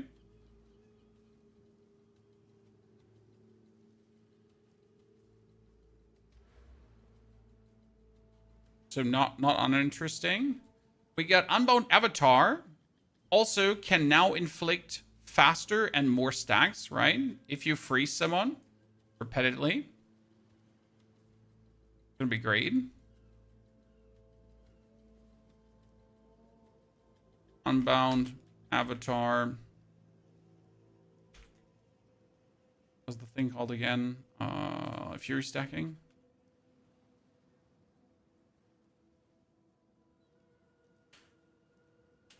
You want to be a worm and have chaos inoculation. I mean, you don't need to be a monk for that.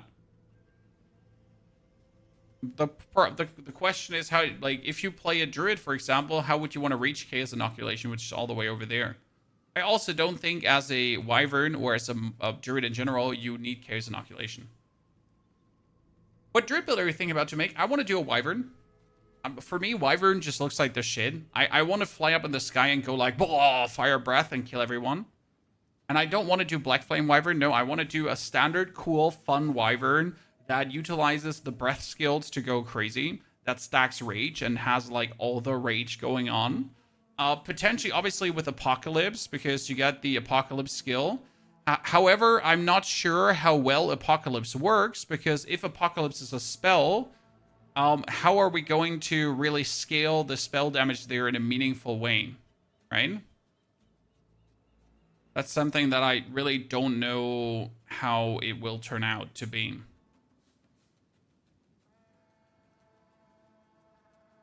Yeah. For Acolyte of Shayula, can someone tell me if this makes Acolyte stronger? Acolyte of Shayula is the one thing I haven't played at all, and I haven't really bothered of learning at all. So far, from what I have seen, is that the buffs to Acolyte are better, right? I mean, you pretty much have more mana leech, more life leech, you have more darkness, right? embrace the darkness is 10 stacks per level instead of 8. That seems to be huge. From what I understood about darkness, because more darkness is always better, right? And we got breach. We get the breach. Breach is double the leech now. Shayula is more, it sounds like Shayula. I don't care. It's written Shayula. So if English is stupid, then English is stupid. I'm not sure if you actually play the Void Illusion skill, right? What does the Void Illusion skill do? Collide, where are you? Ah, Grasp of the Void. That was, I think, when you're rolling or something, you get that Void Illusion, right? The Void Illusion didn't work at all last league. Maybe that could be good now. Okay, that's good to know. I mean, they definitely buffed it. It does twice the damage.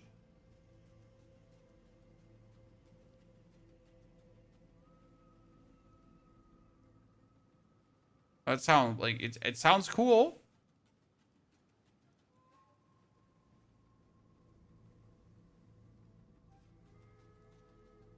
Void Illusion buffed, as it seems. And for me, it's like a tentative, just tiny plus for Shayula, right? If it's better. And now it's time that we can look at Shaman. Okay, chat. Now we can finally look at Shaman and Oracle. So the fun begins. Shaman. Shaman. Druid. And we also have the Oracle. Okay. So, Shaman. Let's see what we got. We get the first note on the left. Gain 40 spirit for each empty charm slot.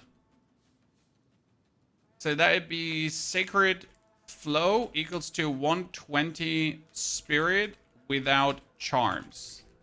Is that good? I'm trying to think about what would I do with 120 spirit? Would I want to have 120 spirit? Technically, the Druid has a note here on the left that says unlimited number of totems, but each totem reserves 75 spirit. I mean, with the 120 spirit buff and the standard 100 spirit you have, you would sit at 220 spirit already, and you could have 3 totems then. Correct? If you have another spirit item.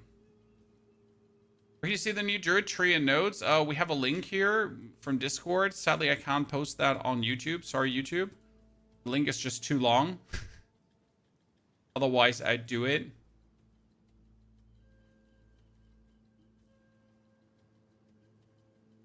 When you play Diablo, sir, we're waiting for the new season of Diablo, and the new season of Diablo is not terrible compared to Diablo, to what POE has to offer, but POE has so much more to offer.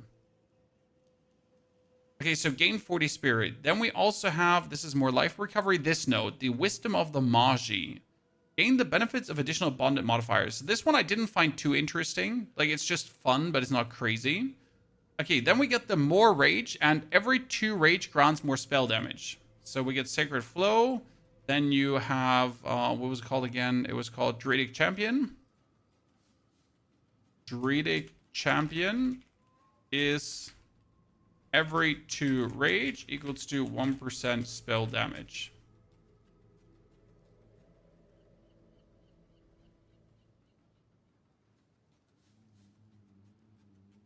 Which is good.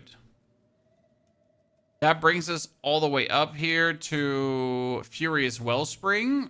You regenerate rage, increase a reduction to mana regeneration, also applies to rage regeneration, and skills which are not default attacks cost 5 rage to use. I don't know what that default attacks means, right? Skills which are not default attacks. It says default attacks, but do they mean with default attacks just the actual quarterstaff like this? Or generally anything that's an attack counts? How would you read that? Like what's a default attack for you? Well, what do they mean with that? Is it any attack or is it spells? Does this specifically refer to spells? Right? It says skills which are not default attacks. Default attacks. And technically, the only default attack would be the weapon bonk. So that would mean that any attack costs rage now. However, you have rage regeneration, so you might actually have enough rage to do this. Right? Yeah, default attack sounds like basic attacks. I'm not crazy, right? Yeah, default sounds like non-gem attacks. I'm with you. I'm with you. So this would mean the normal Talon Strike. Furious Wellspring equals to passive rage generation, but skills cost 5 rage, apart from basic attack.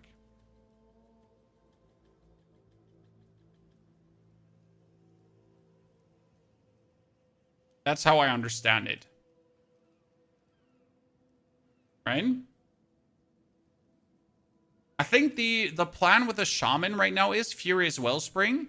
That if you go for your normal claw strikes as the Wyvern or the normal Maul or the normal, like here, your Lunar Assault, right? The standard attack that you have, these are the standard attacks. They're the default, right? They're the normal thing that these classes do. And then if you use any skill apart from that, right? If I use my Wing Blast or whatsoever, it would cost me rage to do. Most likely, in assumption, right? Now, what I need to know is, we have another node. This is called reactive growth, chat. Let's read this. Reactive growth says, take 4% less elemental damage per adaptation matching that adaptation's type. Gain 1 adaptation when hit by elemental damage matching the type of the damage taken. That sounds so useless.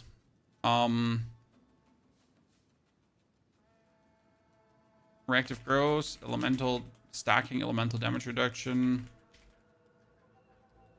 Honestly, it doesn't sound hot, like when you read it, right? But this leads us to Avatar of Evolution. Okay. Avatar of Evolution. Physical damage taken as cold damage, physical damage taken as fire damage, physical damage taken as lightning. Adaptation duration is 10. Take less elemental damage per adaptation matching that adaptation's type. I mean, damage turned into elemental damage. Yeah, it's good with the elemental DR, but again, I feel like, do you need this, Adri? You are in, so as a druid, your preferable armor plus energy shield. And if you have armor, you also have armor, it goes to elemental damage. So why the fuck would I care about bonus damage reduction when I have the best damage reduction in the game, which is energy shield and armor takes care of elemental damage? If I already have this, why the fuck care about that? I'm sorry if I seem a bit exasperated about that. I mean, you have life and energy shield recoup, which is cool. Damage taken recouped as life. Elemental damage recouped as energy shield. That's actually nifty. This node in between. Right?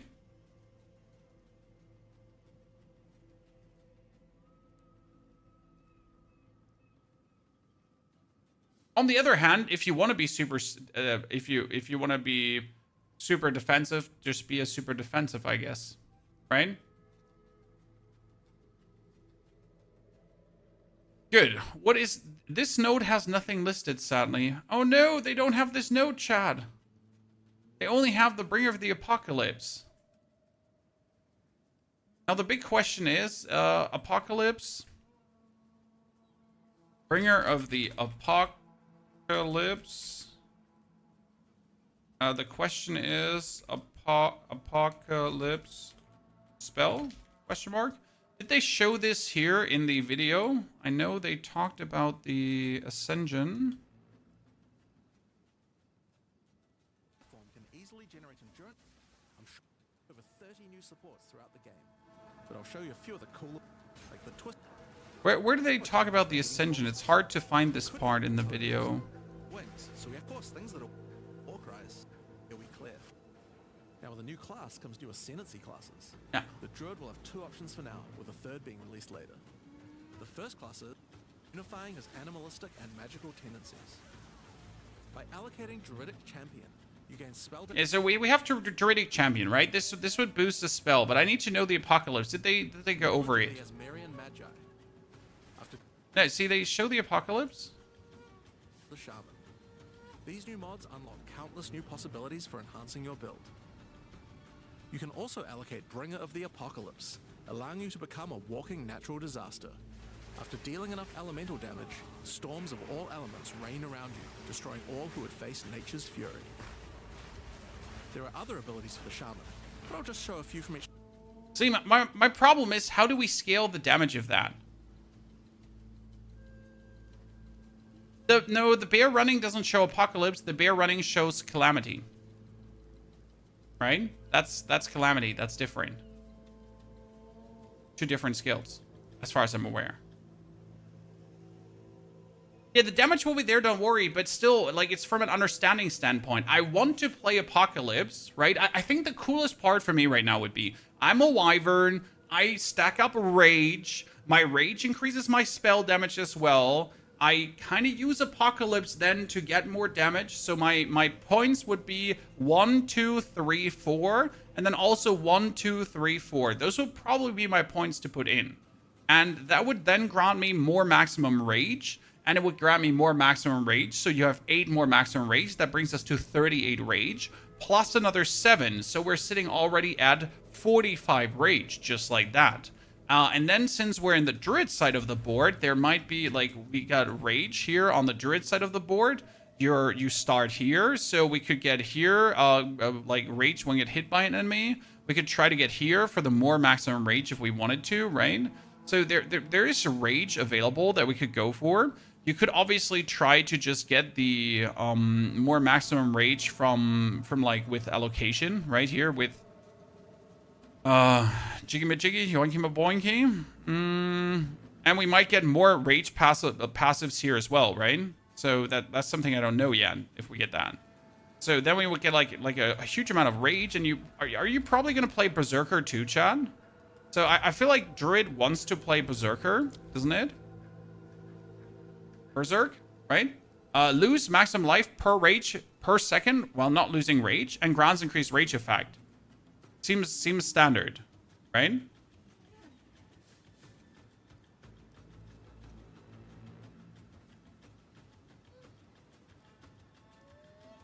Why are we stacking Rage on a Fireball skill? Oh, sir, you seem to forget.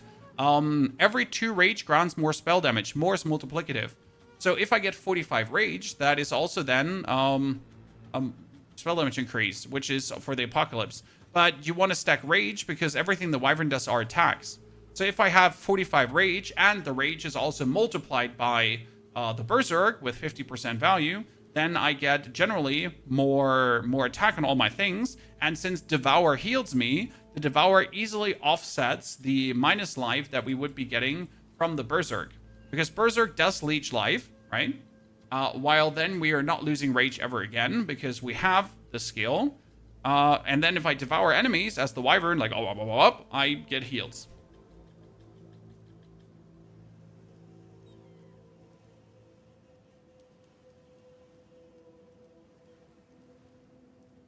The question rather is Berserk really worth it, Audrey? Because, again, you have this skill here in the tree that says... up, boink, Fury's Wellspring. Skills which are not default attacks cost Rage. And that's 5 Rage per use. So unless we are restoring massive amounts of Rage with every attack, we might not be able to max it. However, this is the very important part. The Druid attacks, the Wyvern attacks are melee. So the Devour is actually melee, and the Wing Blast is melee, while the oil barrage is a projectile and the flame breath is a general attack. But that means the wing blast that you pair together with the standard swings of the wyvern for most of your damage can actually play, if I'm not completely mistaken, rage gems, right? Because rage gems say we get rage and we get rage 2 or rage 3, right? But we get rage 2 and they say supported skills grant 5 rage on melee hit. So if I have my wing blast, right? I go for wyvern swipe and then wing blast bam, wing blast bam. That wing blast is melee, so it can make rage on every use. And if it costs me 5 rage to use, but it makes 5 rage on use, then it's free. It's free. It doesn't matter. I can just pump it away.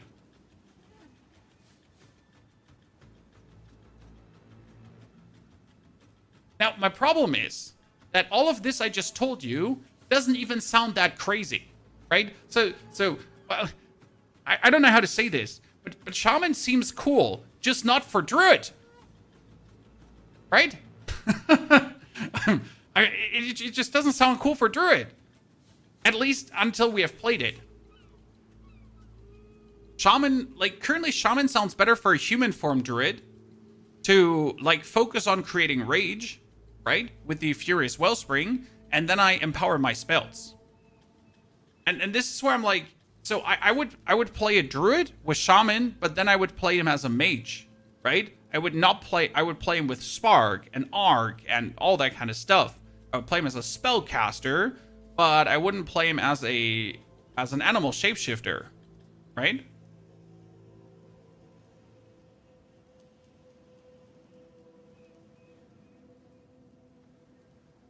Good. That brings us then to the Oracle, chat. So bring up Apocalypse. The plan here is Apocalypse, Wyvern, Raging, Flaming, Madness. Whoa. And then we have the Oracle. The Oracle has actually some totem stuff in it. Oracle, Druid. So, Oracle, ladies and gentlemen, has in the first one called the Lesser Harm. Enemy critical hit chance against you is unlucky. Damage of enemies hitting you is unlucky. That's actually, that's really good. The Lesser Harm, damage, and crits against you are unlucky. Unlucky means they roll twice and they give you the lowest damage possible. Right? Is it fully out yet? No, the game is not fully out yet. It's still early access. Okay, that would be the Lesser Harm into Forced Outcome. Inevitable critical hits. Huh? What does that mean? Inevitable critical hits. I would assume that Forced Outcome just rolls it better. Inevitable critical hits. Yeah, it means you're probably like guaranteed to crit, which actually sounds really fucking good for not playing Druid, right? I mean, if I want to play a certain build where I need to crit for good outcomes, you could force this, right? It seems to say that where it gets crits. You got Converging Pathes, which gives you Moment of Vulnerability. Converging Pathes was the one where you create a copy of an enemy, right?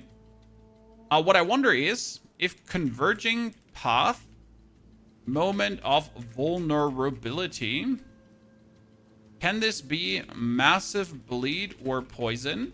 Because the way how that one works, let's see if we can find it again. When taking Fateful Vision, you will... And with Converging Paths, at a critical moment in battle when a monster is vulnerable to freeze, stun, or electrocution, the Oracle can use Moment of Vulnerability to see a vision of the enemy's future, and then merge it with the current timeline, allowing him to deal damage to both. See, what I don't understand is, can I then do Massive Bleed to both? Like, could I go in with a Rake? Right? To to both. It's a bit weirdly worded because the copy doesn't seem to have a life bar, right? So you summon this copy. And with converging paths, at a critical moment in battle when a monster is So the enemy is primed to stun, right? The Oracle can use Moment of Vulnerability. Then he uses Moment of Vulnerability. Boom.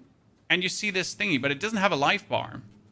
To see a vision of the enemy's future, and then merge it with the current timeline, allowing him to deal damage to both. And especially, there doesn't even seem to be more damage. Like, you know, the way how they're showcasing it, I don't see more damage. I see you just summoned this thingy, and you didn't do damage. so it's like, fuck yeah. Like, what? Huh? What? No? Right? But it also seems like this would be good for another build, for not Druid build. Like if I, for example, play a poison, like if I play poison or if I play grenades, so if I play like this with a crossbow, okay? If I play the Oracle with a crossbow, and then I put down 20 grenades, and my enemy pretty much gets this moment of vulnerability and my 20 grenades explode, and they would explode on 2. That would be maybe double damage, right? So good for grenade play style. Potentially. I know that the damage was not good in the video. They said that in Q&A, raw Udi, but it's like, it's so not okay that it doesn't seem like any intriguing, right? It's hard. Okay, what is the one in the middle here? This is Harmony Within. Oh, wow. Shit. Okay, hit damage is taken from mana before life if you cannot... If your current mana is higher than your current life. Less life, less mana.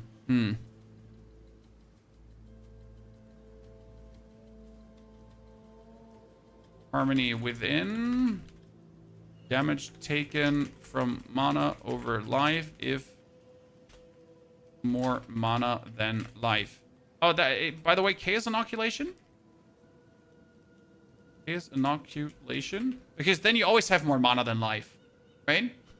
And Chaos Inoculation is the skill that gives you 1 life, but you can't be hit by chaos damage. So if we have Barrier, right? If we have... like, actually, it doesn't matter if we have Barrier. We just need mana then, right? But we don't even need Energy Shield. We just need mana from that point. Yeah, it's Mom with extra stabs, but is there really one with extra stabs? Like, just forget about Mom because you couldn't necessarily reach it, right, Bansy? But as soon as you have Chaos Inoculation, you can technically take it. Technically. Also, isn't Mom percentage based? Wasn't Mom? Am I missing it? Where's Mom again? Mind over matter. Mind over. Wasn't, yeah, here. No, it's also less mana recovery rate. Ha, see, it's better. Fancy. Mom is less mana recovery. You only have 15% less maximum mana. But your mana recovery is higher.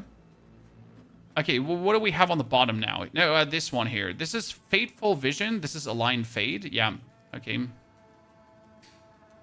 Fateful Vision is... Fateful Vision equals to bonus DPS. I really don't like... What do you think about Fateful Vision, guys? I really don't like it. Specific skills. If you decide to follow... Here. And utilizes this in combat to gain massive advantage. When taking Fateful Vision, you will see visions of your future self using specific skills. If you decide to follow this path by using the skill yourself, it will do significantly more damage. That seems just so stupid to be like forced to do something just for more damage. However, if you bonus DPS by copying skills of an illusion, less skills, more deterministic damage. I mean, if I only play 1 skill, or if I only play 2 skills, then I can only see these 2 skills, right? Yeah, what if you only have 1 skill? So, could this be then good if I have a 1-button build, right? I have a Fireball build, I have a Siege Cascade build, whatever. And then I just get more damage.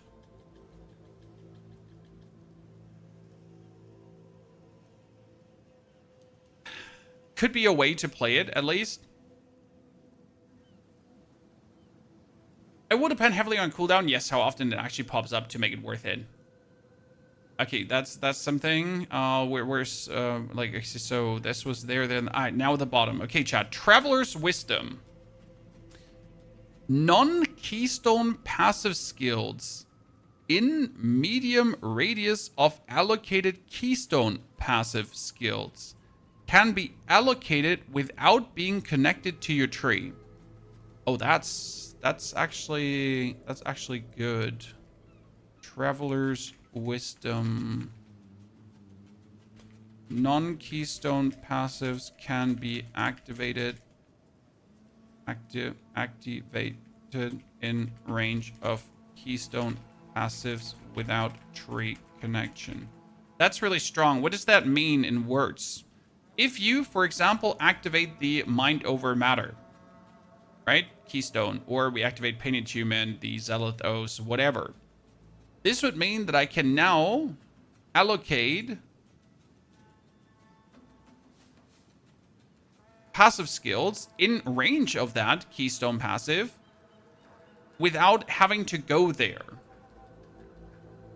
Right? So I can go for the Zealot's Oaths, and then I can put points in here, but without going to that direction, right? So I could just choose this, or I could just choose that without actually having to go. So, not bad. Where's the Ascendancy picture from? It is from Discord. Sadly, I cannot post this to YouTube. I'm sorry. Udi just posted it in the chat too. These two, like, I'm gonna link them in the video later, so I'm gonna put them in the description of this YouTube video. That's a good point there. Thank you. Let me open up the edit here. So, at Shaman, Ascendancy, and Oracle. Ascendancy. Boom. That comes in here.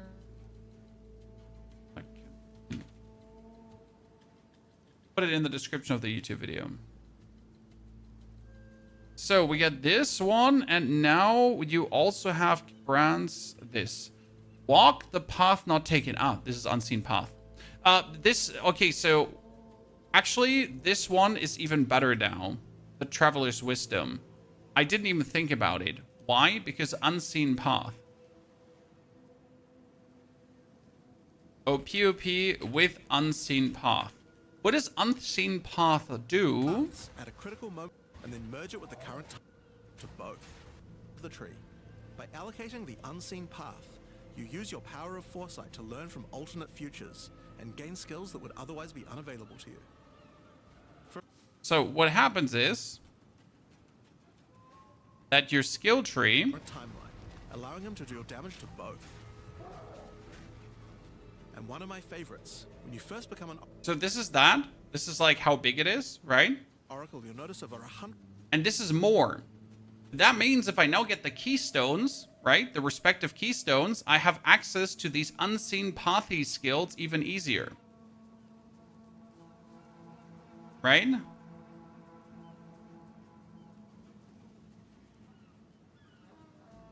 Which form looked the most appealing to you? The Wyvern. I do believe that Bear might be the best, personally, but I want to play Wyvern. Why do I think that Bear is the best? Because very simple playstyle of make volcanoes, crush volcanoes. Make volcanoes, crush volcanoes, right? However, who wants easy when he can have fun?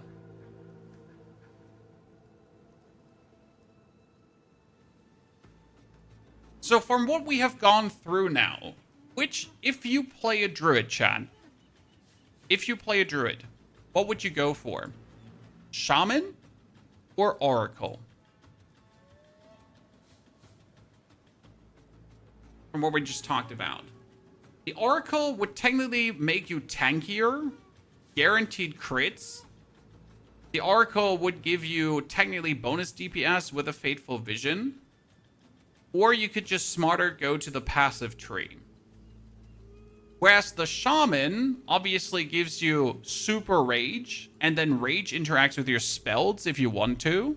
You could get a massive amount of spirit, which I personally find interesting. because you can get 120 more spirit, just like that. That's 220 spirit. That opens up the door for a lot of fuckery, right?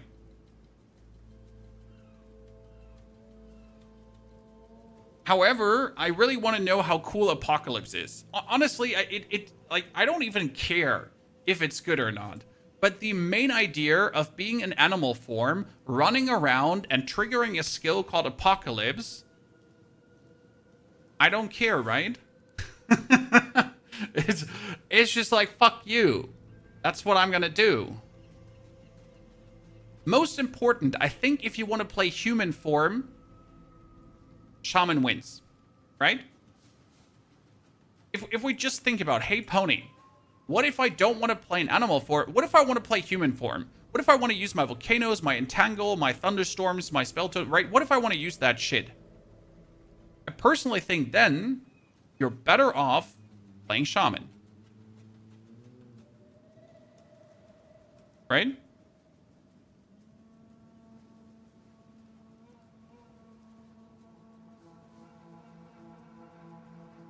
Obviously, let's not forget the thing, Chad. You can change Ascendancies. Okay? So, what my plan is, ladies and gentlemen, what is my plan for the new season? I will start as a Druid. 100%. Unquestionable. Because obviously it's the new class, and I want to play the new class. I don't care if maybe a Monk, if maybe a Pathfinder, if maybe a Deadeye is a better choice. If you maybe can do like a Titan, right? I want to start as a Monk. I want to start as a Druid. And then we're going to be playing the Wyvern form into Shaman and see how it turns out. And we will not play this as a Ranger, and we will not play this with a crossbow, right? We will use the Druid skills. That's the plan. However, if you wanted to play the best... right? The best Ascendancy in season... Fate of the Vaal. I'm currently looking at potentially Pathfinder and Deadeye. I mean, Deadeye is still like, if I would have to make like my most OP build, I could just pull out of my ass, is probably Deadeye with grenades. And potentially Amazon again with Siege Cascade. I know it sounds sad. I mean, Pathfinder is strong. Pathfinder get insane buffs. And the most anticipated skill we are having currently, chat, is Explosive Spear. That's for me. That's like, I will have to play this. So Explosive Spear here, chat, might finally be endgame viable. So we get like what we have lined up for here.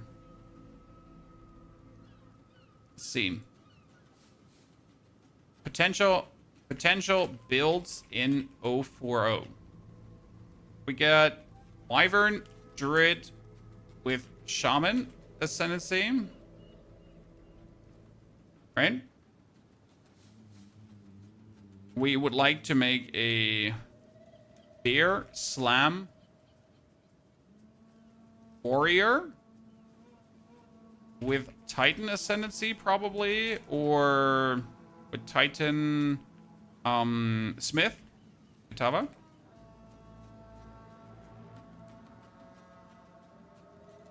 That's definitely on the list of things. I want to do a Hailstorm, and that's going to be Deadeye Tactician. Okay. I'm not sure about this. Tactician. Hailstorm rounds. Because they got buffed. Hailstorm rounds are now better than ever. We'll probably pull off a Siege Cascade. Siege Cascade Amazon down the line.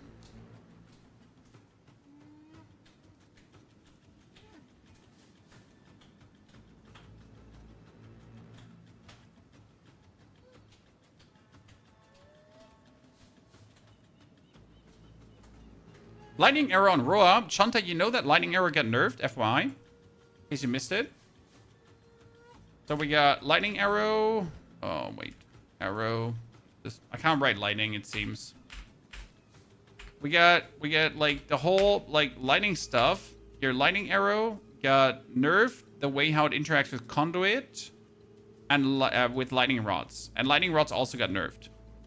So lightning rods has a limit now of 10 and not 20, which is actually like really nerfy, right? Having less of those is pain.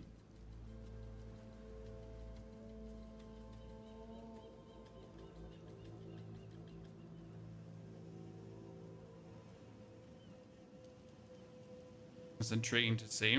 Stormcaller arrow also get nerfed, if I'm not mistaken.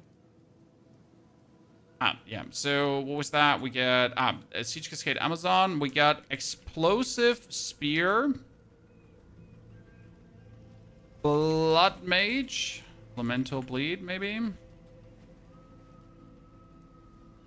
So that one is like highly experimental, but I really, really want to play this. So I love the idea of Explosive Spear being finally viable. Okay. It changed something about Galvanic Shards. So Galvanic. Nope. Shard. Wait, I got Ice Shards.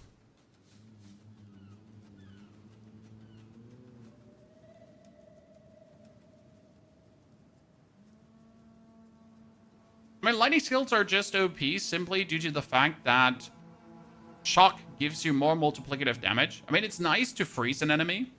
Yay. But if you can, like, you can only freeze an enemy XXX times, while shock can be permanently up, and shock gives you always multiplicative more damage. It's actually stupid how unequal they are, right?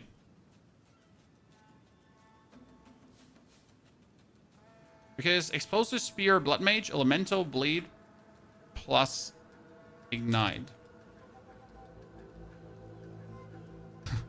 Plus Poison. You know? There's gloves for that. So we could do this, maybe.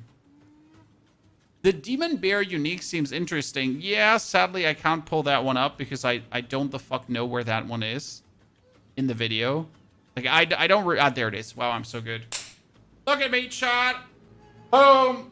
The chosen one. 20 out of 12. Where's my prime subs right now?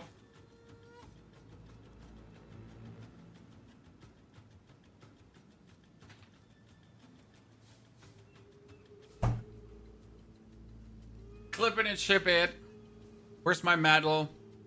Okay, so this is level 14 Molten Crash. You transform into this fire thingy. You add massive amounts of fire damage. It's actually crazy, right? The fire damage is here, 740. Like, fuck me sideways. Bear skills convert fizz to fire damage, and enemies in your presence have exposure. This is... Bear form into a fire demon, converting most of your damage to fire. As a demon, you can also use Molten Crash, a jumping slam attack that leaves fissures around you. This unique also continuously grants glory, allowing you to use your ultimate abilities more easily. Now, of course, the Druid... It's just... I mean, that seems like the ultimate wet dream, right? To pick that shit up and then go crazy. But it's obviously nothing you can plan, right? Because you gotta get this item. You gotta get the Fury of the King. What is the most fun build to play right now? I don't know if you have seen my latest YouTube video on a build. It was called One Exalted that broke Path of Exile. In case you missed it, it's a video about a build where One Exalted orb broke Path of Exile. Because it's created, it creates this amazing fun build that uses an level 1 item to kill the Arbiter.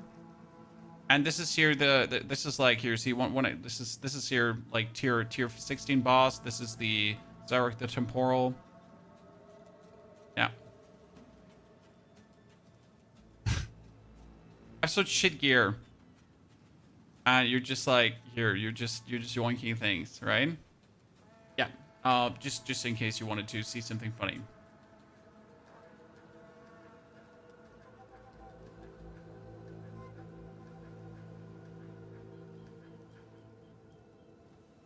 So these are just like 1, 2, 3, 4, 5 builds I'm planning, right? That's just the minimum. I will obviously do more because I would like to do a totem volcano warbringer, like fissure warrior, but not fissure warrior. But volcanoes. This might require the shaman, also warbringer slash shaman, because we could build up a rage then and do like totem volcano shaman stuff. Mandibles is very nerfed. You can't take mandibles anymore. So no more mandibles. Whee! Void, by the way, and Sir Divinus, thank you for your subscriptions for that instant pull on the demon form. Appreciate it. Thank you for the 6 and 18 months, brothers. Which Archmage, Wyvern Power Shard, or Infernalist to see if the nodes apply to the demon mode? Interesting, Fargo. What do you think? Which build is the most fun to play right now? I already answered you, Levent. If you don't listen, then I can't help you. That would be like 6 possible builds already, and we will definitely come up with more, right? And we have to do something with Oracle, otherwise it's kind of boring. We'll probably have to do something with the, we definitely have to do something with the ritualist. What we 100% want to do is, guys, we want to do a lead build. So, lead build with hopefully new bleed nodes. Then we want to do a poison build, right? With hopefully new poison nodes.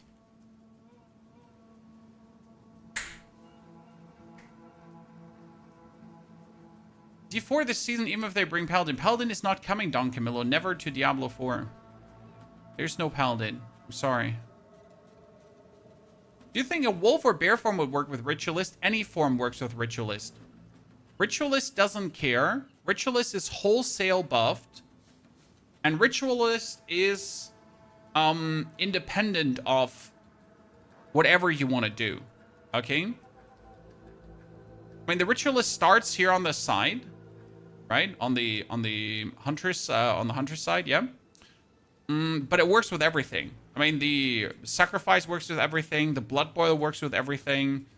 I would probably choose wolf or bear form over wyvern for ritualist, because ritualist, the problem is that for the blood boil to give you the bonus damage, enemies would have to be close to you or in your presence, and I don't know how much the wyvern is going to play on range or close up, right?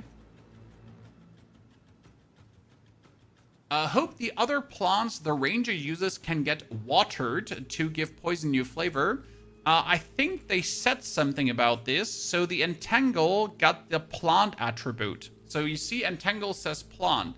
And as far as I understood, this plant thingy is supposedly also going to other things. And everything that has the plant attribute in it can get watered. Right? Which means that obviously if you then shoot the vine arrow, I think, right? What do we have? Where's the game? There's the game. Vine. We get the vine arrow. This says AoE projectile chaos duration barrageable.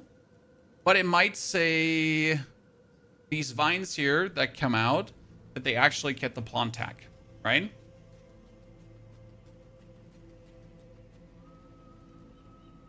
We're not going for infernalist summoner with druid skills. I mean, you could probably do that. I don't see why not. But I guess an infernalist might work better with the elemental spells. Because with the infernalist, I would go for a high flame. So we could do... I'm going to write it on the list. Down here. Infernalist... High... How's the flame called again from infernalist? High infernal flame. High infernal flame. Elemental. Arcan.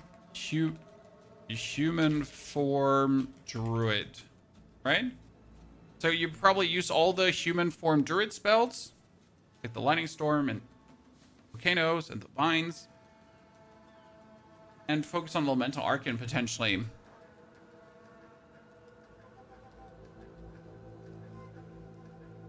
Titan works better with Bear. That's why we have Bear Slam Warrior here. But Titan or Smith of Kitava. I'm not sure which one is better. So the idea behind Smith of Kitava for Bear form is that you wouldn't go for the bonus slams. You could still get enough bonus slams, right? But what you would do with the Smith of Kitava is that you get Fire Spell on hit, and you could automatically cast the Volcanoes without having to cast the Volcanoes. And that could be very fucking good.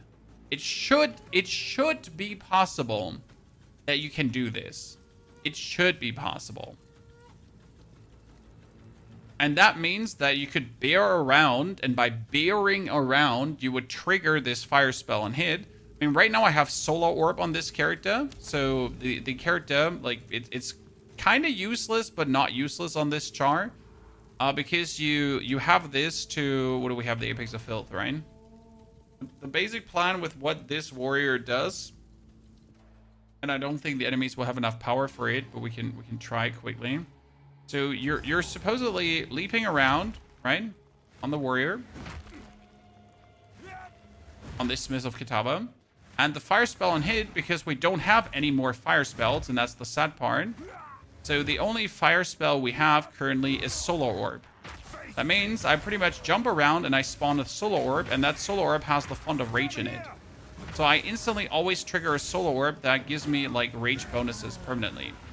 And that actually works kind of nifty, and it also ignites the enemies, or it did used to ignite the enemies. However, this was, like, the only thing that you could do with Fire Spell on hit. Right? This was so far the only thing you could do. But if I could do this now with a volcano, like leaping around to trigger volcanoes, for example, or like bearing around to create volcanoes that easy with the Smith of Kitava, that might actually turn out interesting. Right? You think Wolf for Pathfinder? Yeah, Wolf for Pathfinder should work well. I mean, Pathfinder is going to be a neutral ascendancy that works for everything, and if you would like to do poison. Right? Can it cast channeled spells, though? Well, Bouncy, the channel, it's only a channeled spell if you actually channel it. You can pretty much also just tap the volcano. Right?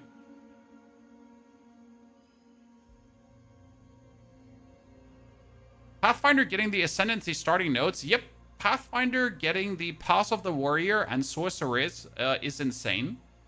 Because the Pathfinder, in case you missed it, can efficiently start wherever it wants. So after you're ascended, after level 26 with a Pathfinder, right? You can just begin on the warrior side with skill points. So I can play a Pathfinder. I start here on the right side. Then I take my first two Ascendancy points, and I can instantly put points in here, or points in there, or just go over to the Druid or whatsoever. And I could also start here with the Sorceress, right, to get myself Energy Shield and whatsoever, and then just make my way up. It opens up a lot of possible builds.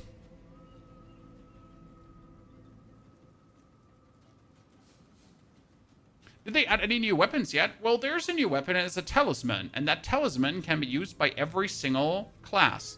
So every single class can now be a druid. Right? This is the new weapon.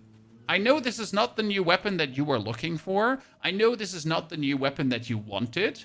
However, listen, chat. Listen. And you might not want to hear this, right? But there's a very interesting gameplay loop where I could also play a Fissure Warrior. Right? Chat? I could play a Fissure Warrior where I go around making fissures and gaining rage. And as I go around making fissures and gain rage, I could then decide that, hey, I'm already, like, I could put bear form in this. I mean, right, currently I do this with totems, but I could also do fissure, bear form. Fissure, bear form. I could do that. What stops me from doing this, right? I need slam attacks to trigger the fissure. So I mean, I might as well do fissure, and then I do this, and then I trigger it, right? And I have all these up, and then I do bear form to actually, like, bear form around. I mean, tell me that wouldn't work. Right, tell me I can't do this. This doesn't make sense, because I feel like it makes plenty sense.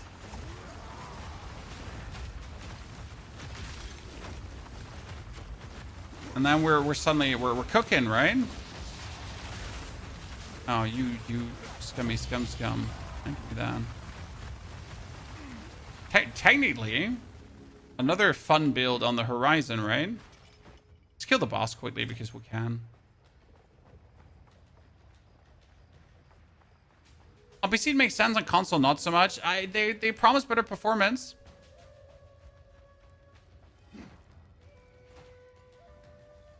Woo, let's go.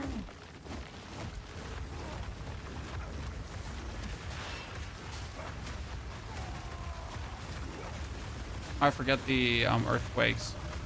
Oh, you're back there, sir.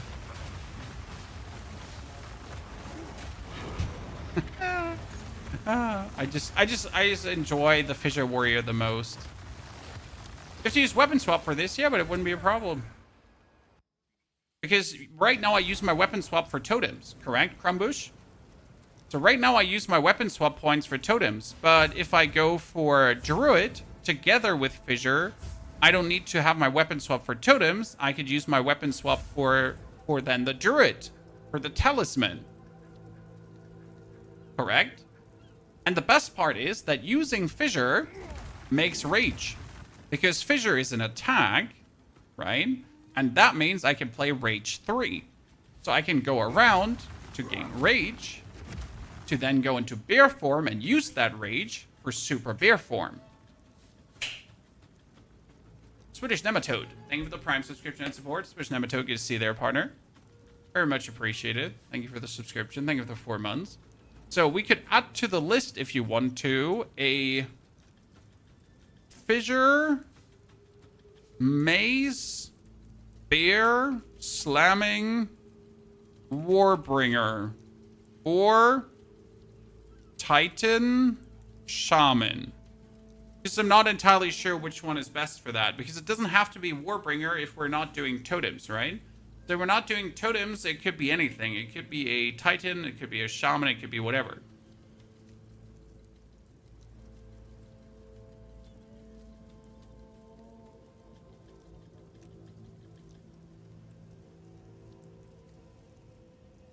That's just like spitballing, right? Pedro, don't know, my warrior with no totem is very weak. I mean, Pedro, we don't know how much damage the Druid is really going to output, how the repetitive slams are going to work, but it could be a potential synergy, or not.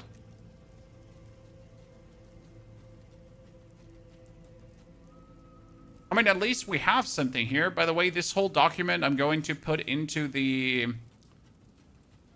This whole document I'm going to put into the YouTube video as well. Thank you for reminding me. Here. Beam.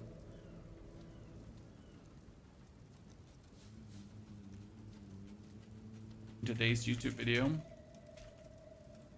To look it up.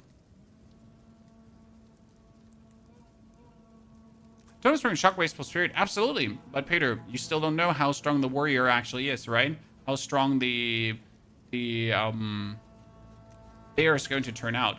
I mean, we all know that we all know they didn't show the real potential of the class, right? What we have seen here is absolutely lackluster, right? It looked slow, it looked lumbering, but I think they made it look slow and lumbering because, obviously there is something better. They did have game testers there, right? They had Path of Exile players test this, so I don't think it will turn out to be slow and lumbering. It's just like for the presentation, it just looked rather underwhelming.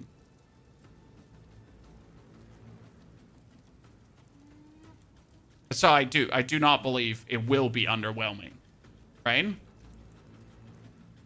What I would like to know is, the Shaman, the Wyvern, okay?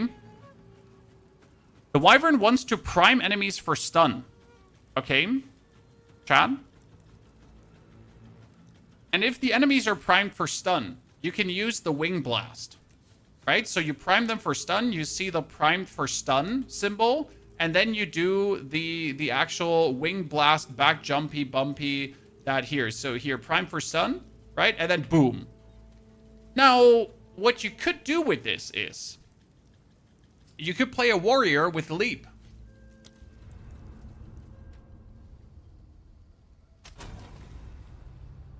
With leap, and what you can do on leap is you can say there's a support that says can't stun.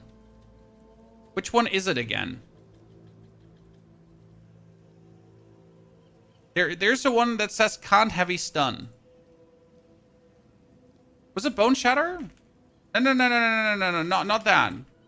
But you can play it like Bone Shatter. Which is Brink. Stun build up from supported skills cannot reach 100%. Okay? So with Brink, you could leap around and prime everyone for stun on every leap. And then you would use the Wing Blast. Right? So you have a mace in one hand to leap into your opponents. They all get primed for stun. And then you just go for Wing Blast. Wing Blast. Wing Blast. Right? It's like jump, Wing Blast, jump, Wing Blast, jump, Wing Blast. It's kind of like Jump Bone Shatter, but just different, right?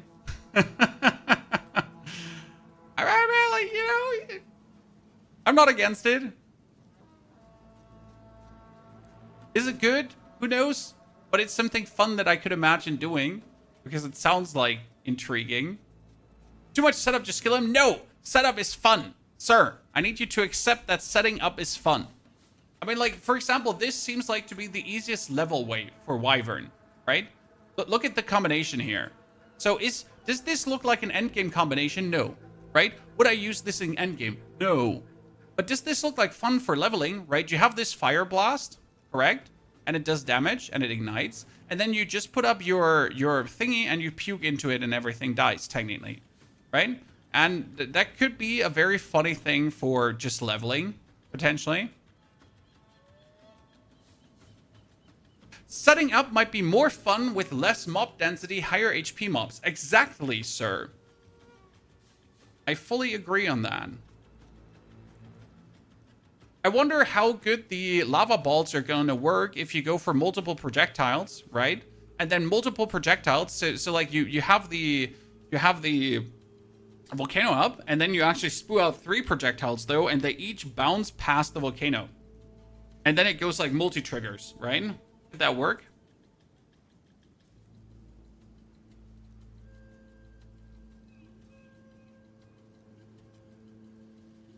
With the endgame changes, seems like that setup may be the way to go. We'll have to see, right? I mean, I'm definitely happy that we get less enemy density, so you're not kind of forced to play the uber board clear builds, right?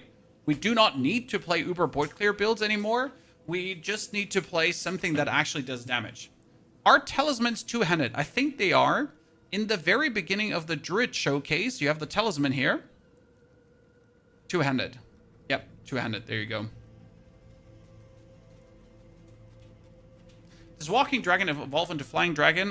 Wyvern has a breath skill that it can use. The breath skill requires you to have a rage, though. Okay, breath skill is following. Flame Breath. Converts physical damage to fire damage. More ignite magnitude. 750% more ignite magnitude, which is actually fucking fuck. What the fuck? Rage cost is ignored for the first 4 seconds of the channeling, so you can summon it for 4 seconds, and then it costs 6 rage per second. Now here comes the killer part, okay? It says cannot gain rage while this skill is active. However, if we already have 45 rage, right? 45 divided by, what was it, 6, right? Is another 7.5 seconds.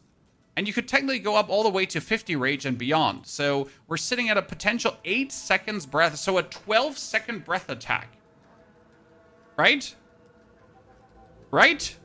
Chat? 12 seconds long. You're going like... Then you regain. you're then you regain your rage really fast, and then it's again 12 seconds longer. What I need to know is, what does Infernal Cry read? Does Infernal Cry say melee attacks? Perform a war cry. Oh no, it says melee attacks. Ah, the pain. Shit.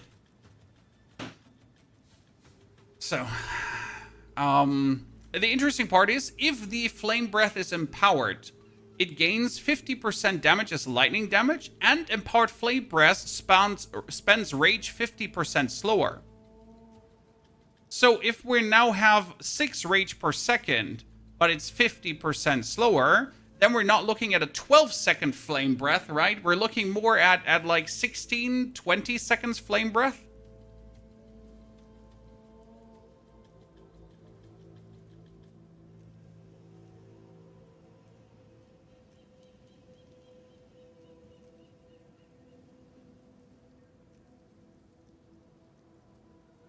That's what I want to do. Like, I don't actually fucking care. How do you get rage charges? You get rage because your Wing Blast and your standard melee attack are melee. They're melee. Wing Blast is melee. Look up melee attack. So you can play rage support. Standard Wing Slash, rage support as well. So your standard, like everything you do, basically as the Wyvern, like just existing, right? This forward, that's melee.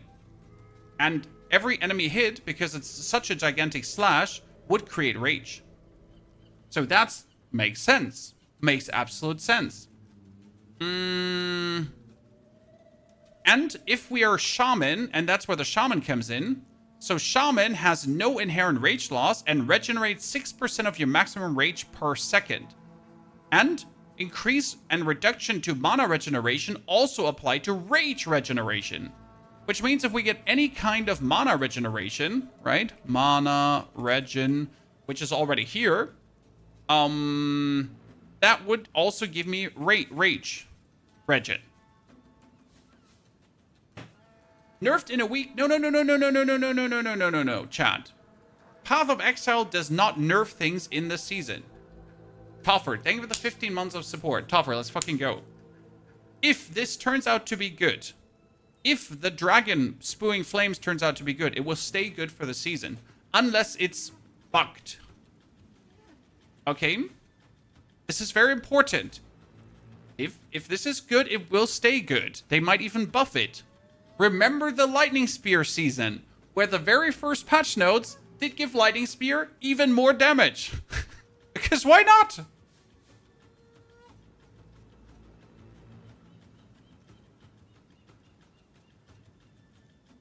Also, Golden Bishop, yes, Pathfinder is strong, but it's only additive damage. It's not multiplicative damage. It's still strong. Okay? This is very important. I think Pathfinder is also one of the strongest Ascendancy. However, it says 5%, 5% increased. Not more. Damage and defense. It's an important keyword. Increased damage is additive. More is multiplicative. More would be OP. Additive is good. Right? It's still good. Still good. It's just not broken.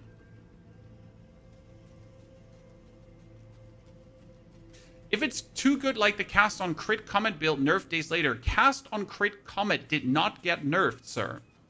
You are wrong. Cast on Crit did work in a way that was not intended. Okay? The reason why all the Cast on things were nerfed is because the Cast on was not working as it should have worked. It wasn't the Meteor's fault. It was an inherent game bug. Now, being able to make the Flame Breath last 30 seconds and absolutely torch the world might or might be intended. What I wonder for myself is, do we play around with Ignite Magnitude here? Chat. Because it says 750% more ignite magnitude. So what I need to know is, do we just go for the fire damage and don't care about magnitude of the ignite? Or do you actually try to then just lean fully into this and be like, fuck it, we're burning? What do we have? We have ignite. What supports do we have? So you do have, like here, we have ignite from supported skills deals damage 15% faster. Which doesn't sound too bad, if we're honest with each other. Right? If we just do the damage faster. You could also have 100% more magnitude of ignite inflicted by supported skills. Right? So we already have 750%. Does it help to add another 100% more? You know? Maybe? Maybe? Maybe not? Who knows?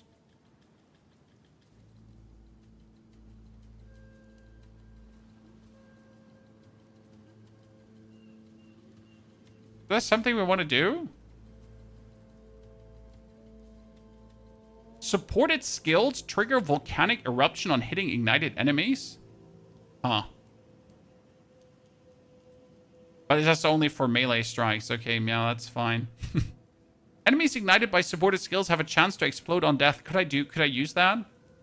Like you do flame breath and enemies explode as well? Seems overkill.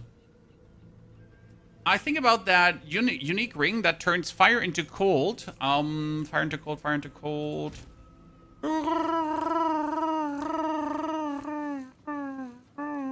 Which one was it again? I get lightning damage to cold.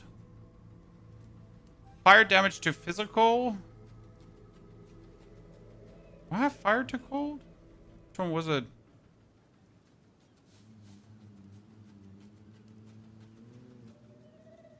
I know.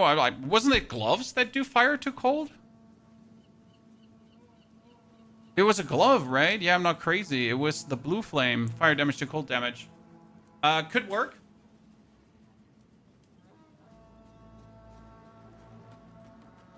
Question rather is, if you convert fire damage to cold damage, do you still ignite? Right?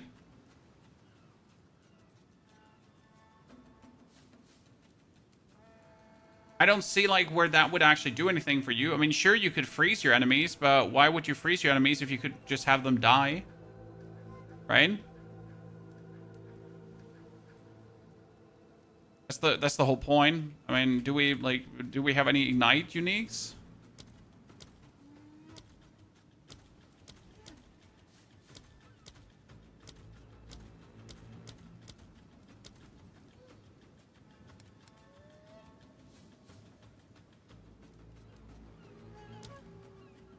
Do we have ignite stuff? I mean, this is ignite to inflict spread to other enemies, but that's kind of like nothing special, right?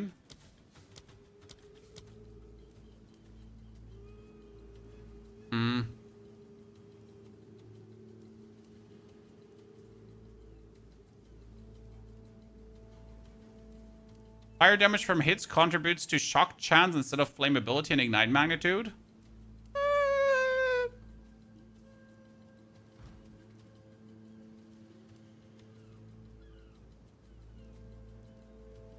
Does the dragon have any skills which are infected by infusions? We only have 1, 2, 3, 4 skills right now visible, so I can't tell you. They sadly did not give us more to work with. They gave us only an absolute minimal, like array of skills and everything into our hands, which is kind of sad.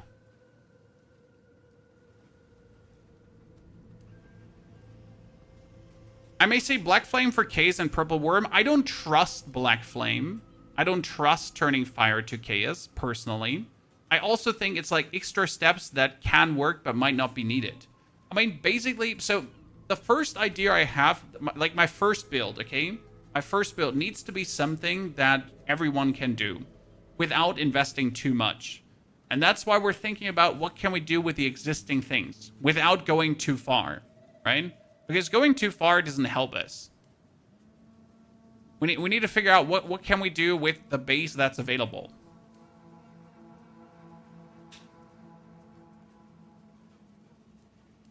That's kind of like where we're going with this. That's also why I want to play just a simple, like, right? I just want to play a very simple Wyvern Druid with Shaman Ascendancy and Apocalypse. Because I think it will be good.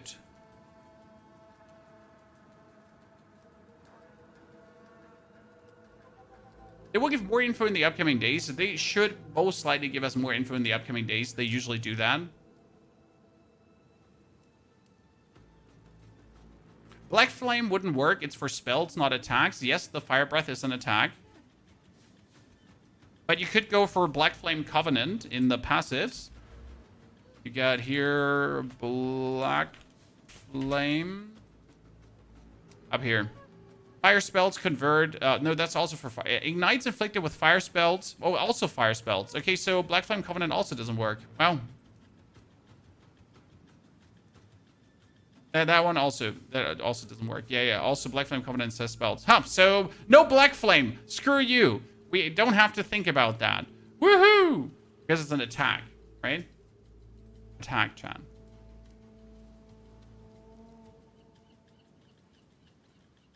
I mean, right now, I'm just, yeah.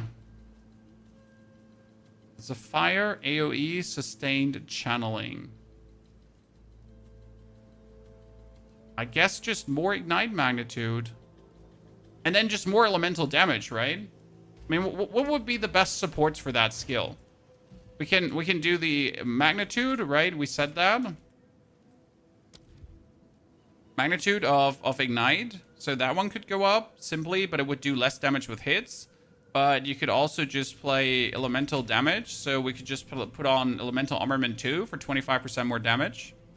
Is there fire damage? Can we, is there... I mean, you could do fire attunement technically. But fire attunement would be bad because this could be turned into lightning as well, right? Because it says empowered flame breath gains 50% of damage as lightning damage. Wait, if we get 50% as damage as lightning damage, right? And then we play elemental shaboinky boinky, that also boosts it, right?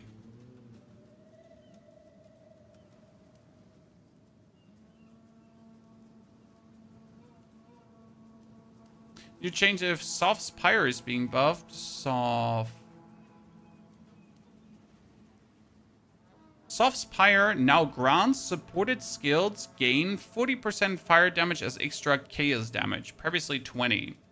So Soft Spire is buffed. I don't actually know what unique Soft Spire is though. I show unowned as well. Unowned. Oh great. It doesn't show them. Oh wait, I can go on the market. Soft Spire is a gem.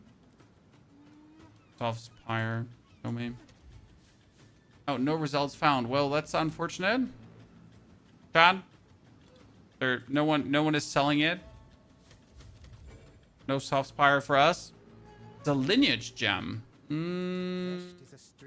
Lineage gem. Where's Soft? Ah, there. Chaos damage from hits with supported skills. Also contribute to flammability and ignite magnitude. Supported skills gain 40% of fire damage as extra chaos damage. I still don't see that as useful. Is there any gem that does something with fire? So we get Arbitrous Ignition, chance to gain Flame Arcane on igniting an enemy with supported skill. But that's more fire damage to spelled, so it's kind of useless. Aelith is chancing a power charge when expending combo with supported skills per combo expended. No. Relentless, increased reduction to cast. Projectile speed, no. Wow, there's nothing really crazy for fire. I'm sad now. Fire Breath will work with Nova. Why would you need Nova for Fire Breath? And no, it won't work with Nova because I don't think it's a projectile. It's a shapeshift, wyvern, AoE, sustained fire, duration, and channeling skill. I'm not sure if there are actually any supports for channel. Chad? I haven't really looked at channel stuff. Is there something like where you can actually get something meaningful from channeling?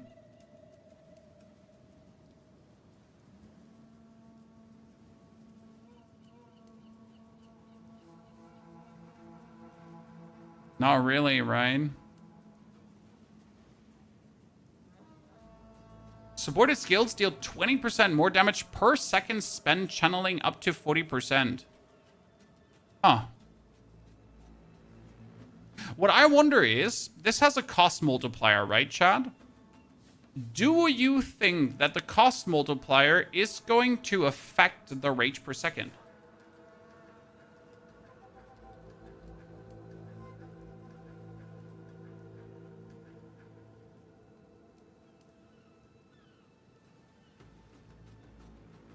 That's an interesting question. It should, shouldn't it? It should probably. Not for the first seconds, obviously, Bansy. But afterwards, it should. So 4 seconds long, nay. But then if we have a 120% increase, doubling the rage cost up to 12 rage per second then suddenly, right?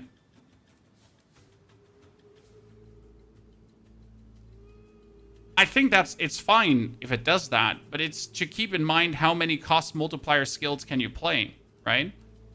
Because if you then put the Ignite on, right, the Ignite was not a cost multiplier, so you could easily play this because it doesn't cost you anything. But if we would then play Burgeon, we would have to consider that it costs now more, and it would be harsh to take another channel thing that actually increases the multiplier as well, right? Like, for example, if we take Ancestral Call to ancestrally boost our attack. I mean, obviously it works only for melee strike, but you get the point of it, right? You can't play too many of those because otherwise it will be weird. By the way, Burgeon does more damage. That's a 40% damage multiplier. Burgeon is actually crazy, Chan. You know what the question now is? Blood Mage. So if this has 750%... No, Blood Mage was bleed magnitude. Shit, not ignite magnitude.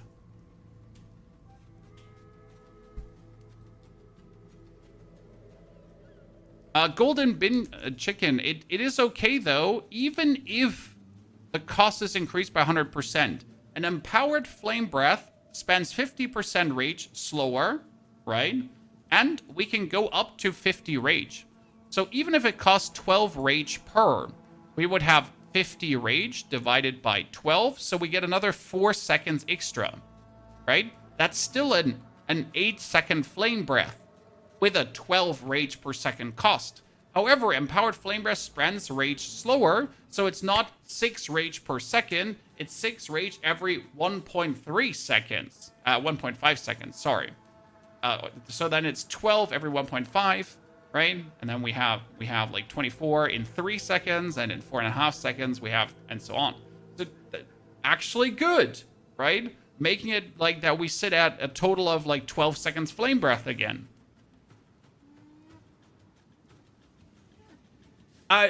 Golden, you can't gain rage.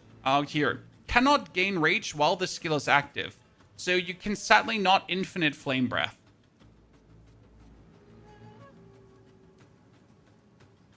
They avoided this. However, getting a 12-second long flame breath might be insane already. My problem is that, how does Ignite work? Like, if I ignite an enemy, and then I keep igniting him, that does not increase the damage, right? Like, I never dabbled with Ignite because I never fucking cared about Ignite.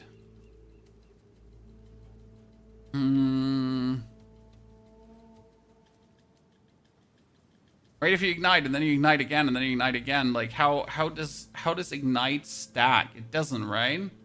The damage dealt by Ignite only accounts for the total fire damage in an igniting hit by default.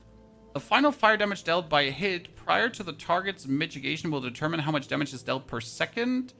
This is inclusive of any relevant damage modifiers you have, such as increased fire damage, or if the hit was critical hit, but does not include any modifiers that specifically apply how to...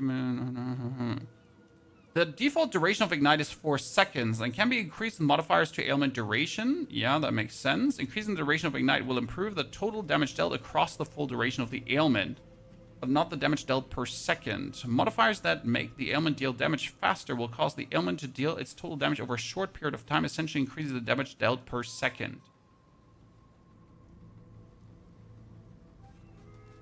So you need a big hit for Ignite to optimally deal damage, and then you want to technically be using the faster.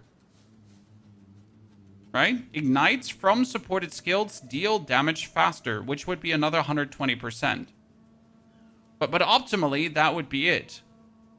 Because if I deal the damage faster, then the damage runs out, but I would Ignite again, and then, like, I just Ignite harder. And isn't there ailment faster too, Wayne?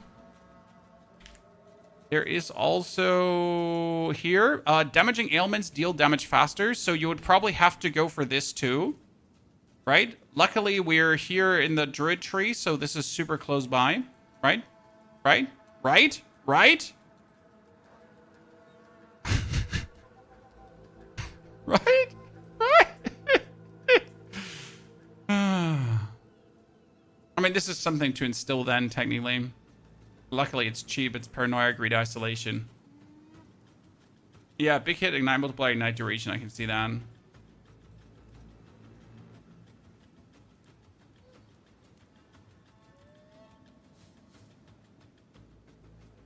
Yeah, you wanna have a very big fire hit.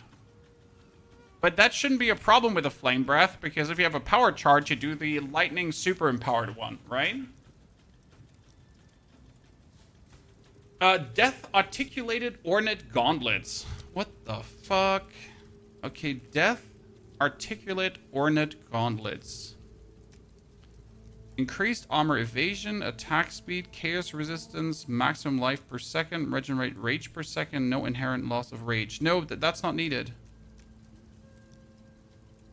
These gloves are useless because you already regenerate rage as a shaman. As a shaman, you regenerate rage per second. And again, you cannot gain rage while you Dragon's Breath. So no matter if you regenerate or not, you cannot gain rage in any way. Right? Does the league begin on the 12th? I mean, these are obviously questions. We have to play this. We have to try this. But you can obviously think ahead of time, right? So the plan for Flame Breath would be put on supports for maximum damage. Put on supports for faster fire. And then just slam it out.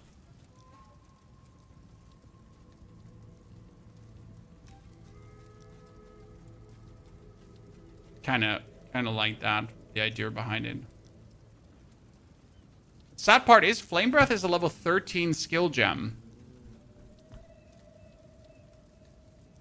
So are we going to get this really late? Well, I mean, it says requires level 52, right? So how late are we going to get Flame Breath? That's the big question. 100 Divines, and I have it just randomly sitting in my chest. Well, 100 Divines in its best form, brother. Right? 100 Divines if you get it, like, if you get it with the 5% attack speed thingy. So this is so expensive because it has the 8% increased attack speed in it. Right? That's the only reason why this is so expensive. Like, without a socket, you're... Well, actually, you're still up. You're still up, it seems. Yeah, they showed it in the Fields of Ogham. Exactly. That's the only point. By the way, the Fields of Ogham are maximum level 10 to 12 golden. If you're level 22 in the Fields of Ogham, we're going to be throwing hands, okay? I'm going to punch you in the throat. Like, you know, be that level there. So, yes, they showed it in the Fields of Ogham how much credit we can ever give to this. Because you got, like, 1, 2, 3, 4, 5, 6, 7 skills here. So, technically, yes, it seems like you would have that. No, we cannot make Chaos Fire. We tried this. By the way, did the fire actually burn the crops? It did, right? I just paid attention to this for the very first... It's burning the crops. That's kind of cool. That's actually pretty nifty. Well, chat, that was our stream today on the best Ascendancies. We're actually going to make a wrap-up video on this too, right? For you to make a decision on what you want to play. However, we are going to have more because we also want to make a video on which is the best class for Druid right now, right? What would work best for Druid and what builds can we do? So there's another one coming on this. We're done for today. I have all the links in the YouTube video. So on like where you can find the Shaman Ascendancy, where you can find the Oracle Ascendancy, and also on the document. You're looking for it. Plus, we actually uploaded a whole video on the patch notes if you haven't looked at the patch notes. Okay, Chad? So patch note video is up. Watch that one too. It has all the information. Do me a favor. I'll see you all tomorrow again because we have tomorrow's stream. On Sunday, I'm gone. I'm on a Nicolaus Express thingy, jiggy-majiggy. So I hope to see you all there. Until then, take care. Have a very good rest of your day. Don't forget to, like, brush your boots and put them outside and get blessed or not. Thank you for watching. Take care.